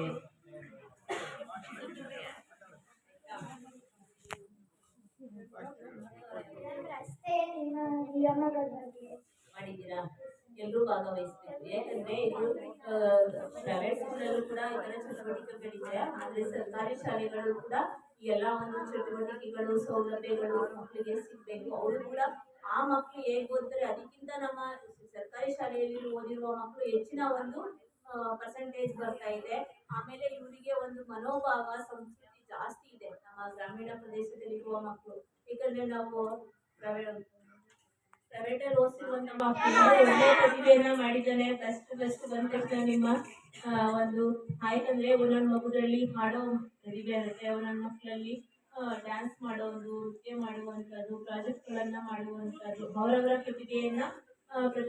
ಪ್ರತಿಭಾ ಕಾರಂಜಿಯಲ್ಲಿ ತೋರಿಸ್ಬೇಕು ಅನ್ನೋ ಉದ್ದೇಶಕ್ಕೋಸ್ಕರ ಸರ್ಕಾರ ಅದು ಒಂದು ನಿಯಮವನ್ನ ಮಾಡಿರುವಂಥದ್ದು. ಅದೆಲ್ಲ ಒಂದು ಪ್ರಕ್ರಿಯೆ ನಿಮ್ಮ ಶಾಲೆಗಳಲ್ಲೂ ನಡೀತಾ ಇದೆ ಅಂತ ಹೇಳ್ತಾ, ಇನ್ನೇನಾದ್ರೂ ನಿಮ್ಗೆ ಮಾಹಿತಿ ಬೇಕು ಅಂದ್ರೆ ಕೇಳ್ಬೋದು, ಇಲ್ಲ ಅಂತಂದ್ರೆ ನಿಮ್ಮ ಅನಿಸಿಕೆ ಅಭಿಪ್ರಾಯವನ್ನ ಹೇಳ್ಬೇಕು ಅಂತ ಹೇಳ್ತಾ, ಜೊತೆಗೆ ಕೇವಲ ವಿದ್ಯೆ ಕಲಿತರೆ ಅದು ಅಲ್ಪಕಾಲಿಕವಾಗಿರುತ್ತೆ, ಆದರೆ ಗುರುವಿನ ಸಮ್ಮುಖದಲ್ಲಿ ತಾಳ್ಮೆಯಿಂದ ವಿದ್ಯೆ ಕಲಿತರೆ ಅದು ದೀರ್ಘಕಾಲಿಕವಾಗಿ ಬರುತ್ತೆ ಅಂತ ಹೇಳ್ತಾ, ನನಗೆ ಎಷ್ಟೊತ್ತು ಮಾತಾಡಲು ಅವಕಾಶ ಮಾಡಿಕೊಟ್ಟಂತ ವೇದಿಕೆಯಲ್ಲಿ ಆಸೀನರಾಗಿರುವಂತ ಎಲ್ಲ ಗೌರವಾನ್ವಿತ ವ್ಯಕ್ತಿಗಳಿಗೂ ಹಾಗೂ ನಮ್ಮ ನೆಚ್ಚಿನ ಎಲ್ಲ ಪೋಷಕ ವರ್ಗದವರಿಗೂ ಹಾಗೂ ನಮ್ಮ ನೆಚ್ಚಿನ ಎಲ್ಲ ಸಮುದಾಯದವರಿಗೂ ಹಾಗೂ ನಮ್ಮ ಎಲ್ಲ ನೆಚ್ಚಿನ ಮಕ್ಕಳಿಗೂ ಕೂಡ ನಮ್ಮ ಸಾಮಾಜಿಕ ಪರಿಶೋಧನಾ ನಿರ್ದೇಶನಾಲಯದ ಪರವಾಗಿ ಎಲ್ಲರಿಗೂ ತುಂಬ ಧನ್ಯವಾದ.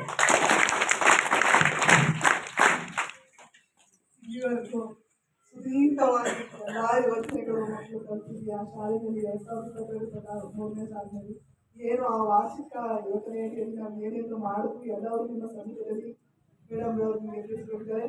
ಈಗ ನೀವು ಅವರು ಪರಸ್ಪರ ಚರ್ಚೆಯಲ್ಲಿ ಏನಾದರೂ ಪ್ರಶ್ನಾವಳಿಗಳನ್ನು ಕೇಳದಿದ್ದರೆ ಉತ್ತರವನ್ನು ಕೊಡಬೇಕು.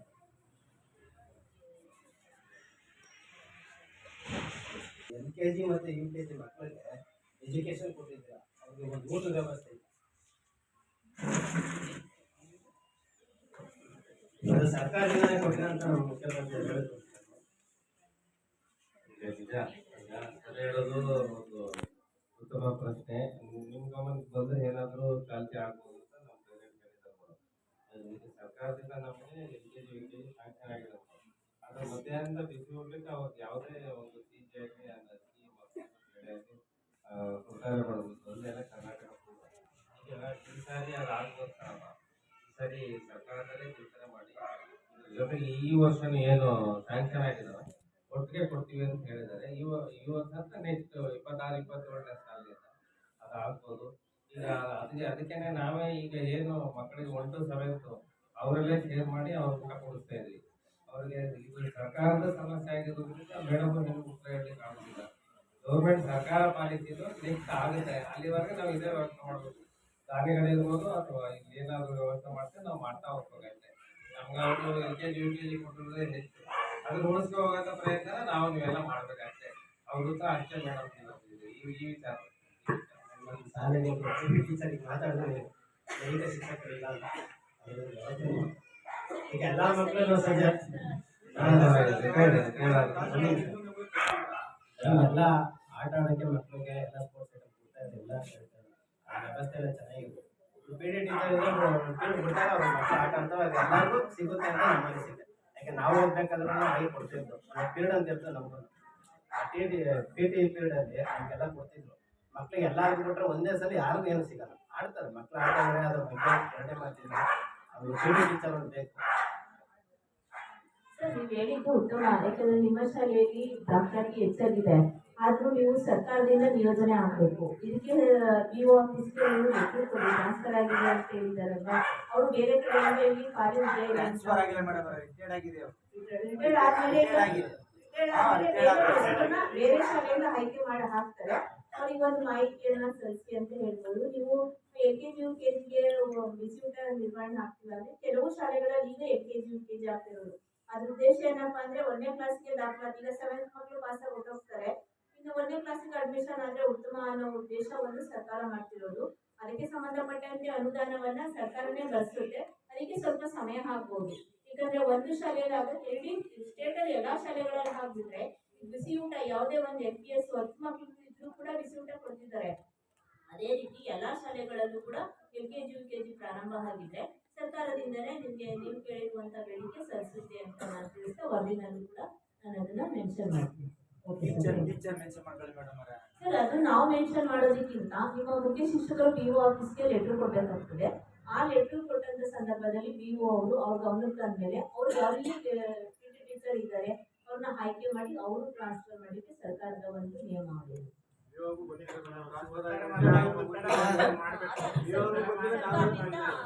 ಎಲ್ಲಾರ ಮಕ್ಕಳು ಆಡ್ತಾರೆ, ಎಲ್ಲಾ ಮಕ್ಕಳು ಆಡ್ತಾ ಇದ್ದಾರೆ, ಇಲ್ಲ ಅಂತ ಇಲ್ಲ. ಅದು ಎಲ್ಲ ಒಂದೇ ಸಲ ಬಂದಾಗ ಯಾರಿಗೂ ಯಾವ್ದೊಂದು ಸಿಗಲ್ಲ.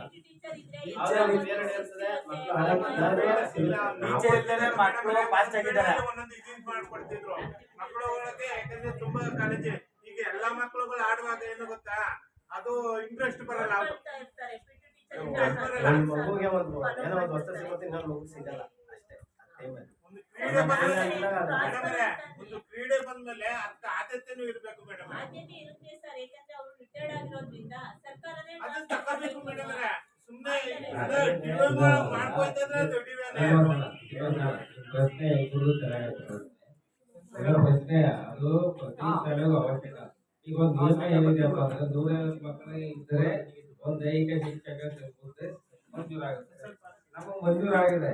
ಆಮೇಲೆ ಈಗ ಇನ್ನೊಂದು ಏನಾಗ್ತಿದೆ ಅಂದ್ರೆ ಇಡೀ ತಾಲೂಕಲ್ಲಿ ಎಲ್ಲ ಕಡೆ ಒಂದು ತಾಲೂಕಲ್ಲಿ 6 ಜನ 7 ಜನ ಸರ್ಕಾರಿ ದೈಹಿಕ ಶಿಕ್ಷಕರು ಅಷ್ಟೇ. 5 ಜನ 6 ಜನ ಅಷ್ಟೇ. ಆಮೇಲೆ ಸರ್ಕಾರ ತುಂಬಾ ವರ್ಷಗಳಿಂದ ರೆಕ್ರೂಟ್ಮೆಂಟ್ ಮಾಡಿಲ್ಲ ದೈಹಿಕ ಶಿಕ್ಷಕರನ್ನ. ಇರೋರೇ ರಿಟೈರ್ಡ್ ಆಗಿ ಹೋಗ್ತಾವ್ರೆ. ಇರೋರು ಏನ್ ಮಾಡ್ತಾರೆ, ಇರೋ ಕಡೆನೇ ಉಳಿತಾ ಇದ್ದಾರೆ. ಪೋಷಕರು ಒತ್ತಡ ಮಾಡಿದಾಗ ಸರ್ಕಾರನು ಸ್ಪಂದಿಸಬೇಕು. ಅಲ್ಲ ಮಾಡಿಲ್ಲ, ಅದೇ ಹೇಳೋದು ಮೇಡಮ್. ಅದೇ ನಾವು ಹೇಳೋದು ಪೋಷಕರೆಲ್ಲ ಒತ್ತಾಯನ ಹಾಕಿ ನಾವು ಲೆಕ್ಕಲು ಬರ್ತಿದ್ದೀವಿ. ಅವಾಗ ಇನ್ನೊಂದು ಏನಾಗಿದೆ, ಈಗ ಟ್ರಾನ್ಸ್ಫರ್ ಹೊರಟೆ ಟ್ರಾನ್ಸ್ಫರ್ ಅಲ್ಲಿ ಬರ್ಬೇಕು. ಈಗ ರೆಕ್ರೂಟ್ಮೆಂಟ್ ಇಲ್ಲ, ಅಪಾಯಿಂಟ್ ಆದ್ರೆ ಹೊಸದಾಗಿ ಸ್ಕೂಲ್ಗಳಿಗೆ ಖಾಲಿ ಇರುತ್ತೆ, ಯಾರೋ ತಗೋತಾರೆ. ಈಗ ಬಂದ್ರೆ ಈಗ ನಾವು ಟ್ರಾನ್ಸ್ಫರ್ ಅಲ್ಲೇ ಬರ್ಬೇಕು. ಟ್ರಾನ್ಸ್ಫರ್ ಅಲ್ಲೇ ಬಂದ್ರೆ ಏನ್ ಮಾಡ್ತಾರೆ, ಇರೋ 6 ಜನ 7 ಜನ ಅಂತ ಹೇಳಿಲ್ವಾ, ಅವ್ರು ಯಾರು ಎಲ್ಲೂ ಹೋಗ್ತಾ ಇಲ್ಲ, ಅಲ್ಲೇ ಅವರು ಟ್ರಾನ್ಸ್ಫರ್ ಕೇಳೋದಿಲ್ಲ, ರೆಕ್ರೂಟ್ಮೆಂಟ್ ಆಗೋದಿಲ್ಲ. ಇಂಥದ್ದು ತುಂಬ್ತಾ ಇಲ್ಲ ಅಷ್ಟೇ. ಸರ್ಕಾರ ಅದು ಆದಾಗ ಮಾಡುತ್ತೆ. ನಾವು ಅಧ್ಯಕ್ಷರು ಮಾತಾಡ್ಕೊಂಡ್ವಿ, ಖಾಸಗಿಯಾಗಿ ಯಾರನ್ನಾದ್ರೂ ನಾವೊಂದಷ್ಟು ಟ್ರಾನ್ಸ್ಪೋರ್ಟ್ ಮಾಡುವಂತ ಅವ್ರು ಗೊತ್ತಾಯಿಲ್ಲ. ಯಾರು ಮಾರ್ಗಲ್ಲಿ 2 ದಿನ ಬನ್ನಿ ಅಂತ ಹುಡುಕ್ತಾ ಇದೀವಿ ಸ್ನೇಹಿತರನ್ನ. ನೀವು ಯಾವ ಥರದವ್ರು ಇದ್ರೆ ಹೇಳಿ, ಎಲ್ಲ ಸೇರಿ ಒಂದು ನಾವು ಖಾಸಗಿಯಾಗಿ ಒಂದು ಮಾಡ್ತೀವಿ. ಆಯ್ತು ಓಕೆ. ಮುಂದಿನ ಪ್ರಶ್ನೆ ದಯಮಾಡಿ. ಡಿಲೇ ಮಾಡ್ಬಿಡಿ, ಎಲ್ಲ ಒಂದು ಇಯರ್ ಆಗಿ ಮತ್ತೆ ಇದು ಮಾಡ್ತಾರೆ. ಅದೇ ಕೆಲವೊಂದು ಹೇಳ್ತಾರ ಸಮಸ್ಯೆ ಅದೇ. ಈಗ ವರ್ಷ ಆಗದೆ ಅನ್ಕೊಂಡು ನಾವು ಕೇಳಲೇ ಇಲ್ಲ ಅಂತಲ್ಲ, ನಾವು ಕಚೇರಿಯಲ್ಲಿ ಏನೇನು ಕೇಳ್ಬೇಕು ದೈಹಿಕ ಶಿಕ್ಷಣ ಬಗ್ಗೆ ಕೇಳಿದ್ವಿ ಸರ್.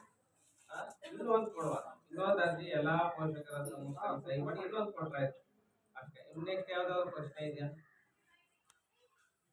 ಮೇಡಮ್? ಮುಂದೆ ಏನಾದ್ರು ಕೇಳ್ಬಿಡಿ. ನಮ್ಮ ವಿಡಿಯೋ ಮೇಡಮ್ ಇದ್ದಾರೆ, ಎಲ್ಲ ಇದ್ದಾರೆ. ನಮಗೆ ಇಮಿಡಿಯೇಟ್ ಆಗಿ ಸಿಗಂತ ಅಧಿಕಾರಿಗಳು ಅಂದ್ರೆ ನಾವು ವಿಡಿಯೋ ಮಾಡೋದು. ಏನಾದ್ರು ಇದ್ರೆ ದಯಮಾಡಿ ಕೇಳಿ. ನಿಮ್ಮ ಮನೆ ಕೇಳೋದು ಬೇಡ ಇಲ್ಲಿ.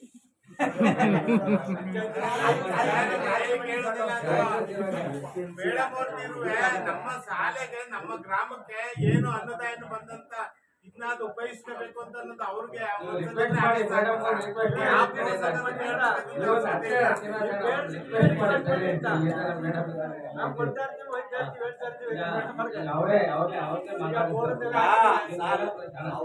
ಟೈಲೆಂಟ್ ಪ್ರಾಬ್ಲಮ್ ಇತ್ತು. ಟೈಲೆಂಟ್ ಮೇಡಮ್ ಮಂಜೂರು ಮಾತಾಡೋದು, ಅದನ್ನ ಮಾತಾಡ ಕೆಲಸ ಶುರುವಾಗಿದೆ.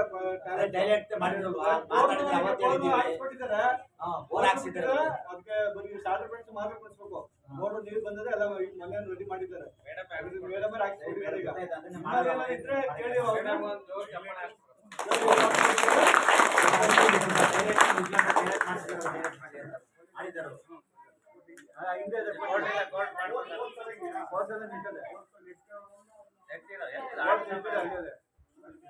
ಇನ್ನೇನು ಪ್ರಶ್ನೆ ಇಲ್ಲ ನಿಮ್ ಕಡೆ ಅಂದ್ರೆ ಮೇಡಮ್ ಮಾತಾಡ್ತಾರೆ. ಯಾರು ಏನ್ ಪ್ರಶ್ನೆ ಇಲ್ಲ, ಮಾತಾಡ್ರಿ. ಪೇರೆಂಟ್ಸ್ಗಳು ಯಾಕ್ರಿ ಇಷ್ಟು ಮಾತಾಡ್ತೀರಾ? ಬಹಳ ಜನ ಕೇಳಿ ಓಪನ್ ಆಗಿ. ಇಲ್ಲ ಅವ್ರು ಕೊಡ್ಲಿ ಕೊಡದೇ ಇರ್ಲಿ, ಇಷ್ಟೊಂದು ದುಡ್ಡು ಅಂತ ಅನ್ಕೋಬೇಡ. ಕೇಳಂತೆ ಹೇಳ್ರಿ, ಇಲ್ಲ ಮಾಡ್ಕೊಡ್ತಾರೆ ಮೇಡಮ್. ಶಾಲಾ ಮನೋಭಾವದಿಂದ ಮಾಡ್ತಾರೆ ಎಲ್ಲ. ಸಮಸ್ಯೆ ಇಲ್ಲ ಬಿಡಿ ಸರ್ ಹಾಕ್ಸ್ಕೊಟ್ಟಿದ್ದಾರೆ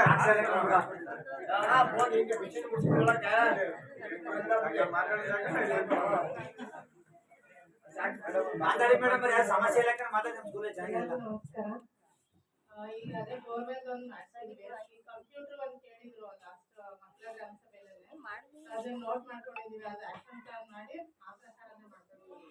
ಸೊ ಈಗ ಆಲ್ರೆಡಿ ಆಕ್ಷನ್ ಪ್ಲಾನ್ ಮಾಡ್ಬಿಟ್ಟಿದ್ದಾರೆ. ನೆಕ್ಸ್ಟ್ ಏನಪ್ಪ ನೆಕ್ಸ್ಟ್ ಆಕ್ಷನ್ ಪ್ಲಾನ್ ಮಾಡ್ತೀವಲ್ಲ ಅದನ್ನ ಸೇರ್ಸ್ಕೊಡ್ತೀವಿ. ಮತ್ತೆ ಶೌಚಾಲಯ ಇವತ್ತಿಂದ ಗೊತ್ತಾಗ್ತಾ ಇರಲ್ಲ ಇವತ್ತಿನ ಮೆಟೀರಿಯಲ್ಸ್ ಹಾಕೋದು ಹಾಕಿ ಮಾಡಿ ಇಂಟೆಗ್ರೇಟ್ ಮಾಡಿಸಿ ಕಂಪ್ಯೂಟರ್ ಕೊಡ್ತೀವಿ. ಮತ್ತೆ ಇನ್ನ ಕ್ರೀಡಾ 2% ಇರುತ್ತೆ. ಅದರಲ್ಲೇ ಏನಾದ್ರು ಕ್ರೀಡಾ ಸಾಮಗ್ರಿಗಳು ಬೇಕು ಅಂತ ಇವರು ರಿಕ್ವೆಷನ್ ಕೊಟ್ಟರೆ ಅದನ್ನು ಪಂಚಾಯತ್ ಕಡೆಯಿಂದ ಕೊಡ್ಸ್ಕೊಡ್ತೀವಿ. ಅದೇನಾದ್ರೂ ಇದ್ರೆ HM ನಮ್ಗೆ ರಿಕ್ವೆಷನ್ ಕೊಟ್ಟರೆ ಅದನ್ನ ಸಮಾವೇಶದಲ್ಲಿ ಮಾತಾಡ್ಬಿಟ್ಟು ನಮ್ಮ ಪಂಚಾಯತಿ ಕಡೆಯಿಂದ ಏನೆಲ್ಲ ಸ್ಕೂಲ್ಗೆ ಸೌಲಭ್ಯಗಳು ಕೊಡಬೇಕು, ಮೂಲಭೂತ ಸೌಲಭ್ಯಗಳಿರ್ಬೋದು, ಮತ್ತೆ ಇನ್ನೇನೇನು ನಮ್ಮ ಪಂಚಾಯತಿ ಕಡೆಯಿಂದ ಆಗುತ್ತೆ ಅಂಥದ್ದನ್ನೆಲ್ಲ ಮಾಡ್ಕೊಡ್ತೀವಿ. ಏನು ತೊಂದರೆ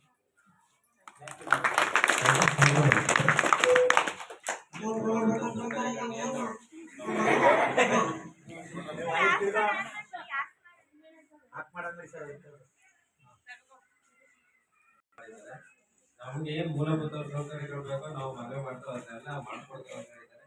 ತಮ್ಮೆಲ್ಲರೂ ಪರವಾಗಿ ಅವರಿಗೆ ಧನ್ಯವಾದಗಳು. ಮತ್ತೆ ಇನ್ನೊಂದು ಏನಪ್ಪಾ ಅಂದ್ರೆ ನಮ್ಮ ಮಕ್ಕಳು ಹೆಚ್ಚಿದಾರು ನಮೀಗ LKG ಇಂದ 7th ವರೆಗೆ 165 ಮಕ್ಕಳು ಇದ್ದಾರೆ. ಮುಂದಿನ ದಿನಗಳಲ್ಲಿ ಇನ್ನೂ ಹೆಚ್ಚಾಗೋ ಸಾಧ್ಯತೆ ಇರುವುದರಿಂದ ಮತ್ತೆ ಇನ್ನೊಂದು ಸಂತೋಷ ವಿಚಾರ ಏನಪ್ಪಾ ಅಂದ್ರೆ ನಮ್ಮ ಶಾಲೆನ ಕರ್ನಾಟಕ ಪಬ್ಲಿಕ್ ಶಾಲೆ ಮಾಡಿದ್ದಾರೆ. ಅದೇ ಶಾಲೆಗೆ ಮುಂದಿನ ವರ್ಷದಿಂದ ಅದನ್ನ ಜಾರಿ ಮಾಡ್ತಾರೆ. ಆಗ ಸ್ವಲ್ಪ ಅನುದಾನಗಳು ಹೆಚ್ಚಾಗ್ಬೋದು. ಇನ್ನು ಚೆನ್ನಾಗಿ ಅನುಕೂಲಗಳನ್ನ ಸರ್ಕಾರ ಮಾಡ್ಕೊಡುತ್ತೆ. ಅದರಿಂದ ಮತ್ತು ಮೂಲಭೂತ ಸೌಕರ್ಯಗಳು ಮೇಡಮ್ ಮಾಡ್ತೀನಿ ಅಂತ ಹೇಳೋದು ಇನ್ನೊಂದು ಮದುವೆ ಏನಪ್ಪ ಅಂದ್ರೆ ತಮ್ಮೆಲ್ಲರ ಅನುಕೂಲಕ್ಕೆ ಅಂದರೆ ನಮಗೆ ಟ್ರೈನಿಂಗ್ ಆಗಿಲ್ಲ. ಮಕ್ಕಳಿಗೆ ನೋಡಿ ಎಷ್ಟು ಮಕ್ಕಳಿದ್ದಾರೆ. ನಿಮ್ಮ ಆರ್ಚರ್ ಪ್ಲಾನಲ್ಲಿ ಟ್ರೈನಿಂಗ್ ಆಗೋ ಜಾಗ ಇರೋದು ಜಾಗ ಇಲ್ಲ ಅಂತ ಇಲ್ಲ. ಒಂದು ದಯಮಾಡಿ ಅದನ್ನೆಲ್ಲ ಮಾಡಿಸ್ಕೊಡ್ತೀವಿ. ನರೇಗಾದಲ್ಲೆಲ್ಲ ಮಾಡ್ತೀವಿ ಅವ್ರಿಗೆ ಇದೆ ಮೇಡಮ್. ನರೇಗಾದಲ್ಲಿ ಅದು ಆಗುತ್ತೆ ಮೇಡಮ್. ಕೇಳಿಲ್ಲ ಮಾಡಿದ ಕೆಲವು ಕಡೆ ಇಲ್ಲ ಬಂದಿದ್ದು ಬಂದ್ ಮಾಡೋರ ಈಗ ಕೆಲವು ಕಡೆ ಮಾಡೋರೆ ನೋಡಿ ಮೇಡಮ್. ಅವಕಾಶ ಇತ್ತು ಮತ್ತೆ ಅಡುಗೆ ಮನೆ ಒಂದು ಎಲ್ಲ ಕುಗ್ಗುತ್ತೆ ಅದು ಎಲ್ಲ ಹಂಗೆ ಮಾಡ್ಬೇಕು. ಇವಾಗ ಬಂದು ನೋಡಿದ್ರೆ ಚೆನ್ನಾಗಿಲ್ಲ ಚೆನ್ನಾಗಿ ಮಾಡ್ತಾ ಇಲ್ಲ ಅಂತ ಅನ್ನಂಗೆ ಆಗ್ಬಿಡ್ತದೆ. ಒಂದು ಅಡುಗೆ ಮನೆ ಒಂದು ಮಾಡ್ಕೊಡ್ತೀವಿ. ಜಾಸ್ತಿ ಅದಕ್ಕೆ ತಕ್ಕಾಗಿ ಅಡುಗೆ ಕೊಡೆ ಅಲ್ಲೇ ಮೆಟೀರಿಯಲ್ ಪಾರ್ಟೇಷನ್ ಮಾಡಿ ಮಾಡ್ಕೊಡ್ತಾರೆ. ಅದು ಆಧುನಿಕವಾಗಿ ಅಡುಗೆ ಮನೆ ತುಂಬ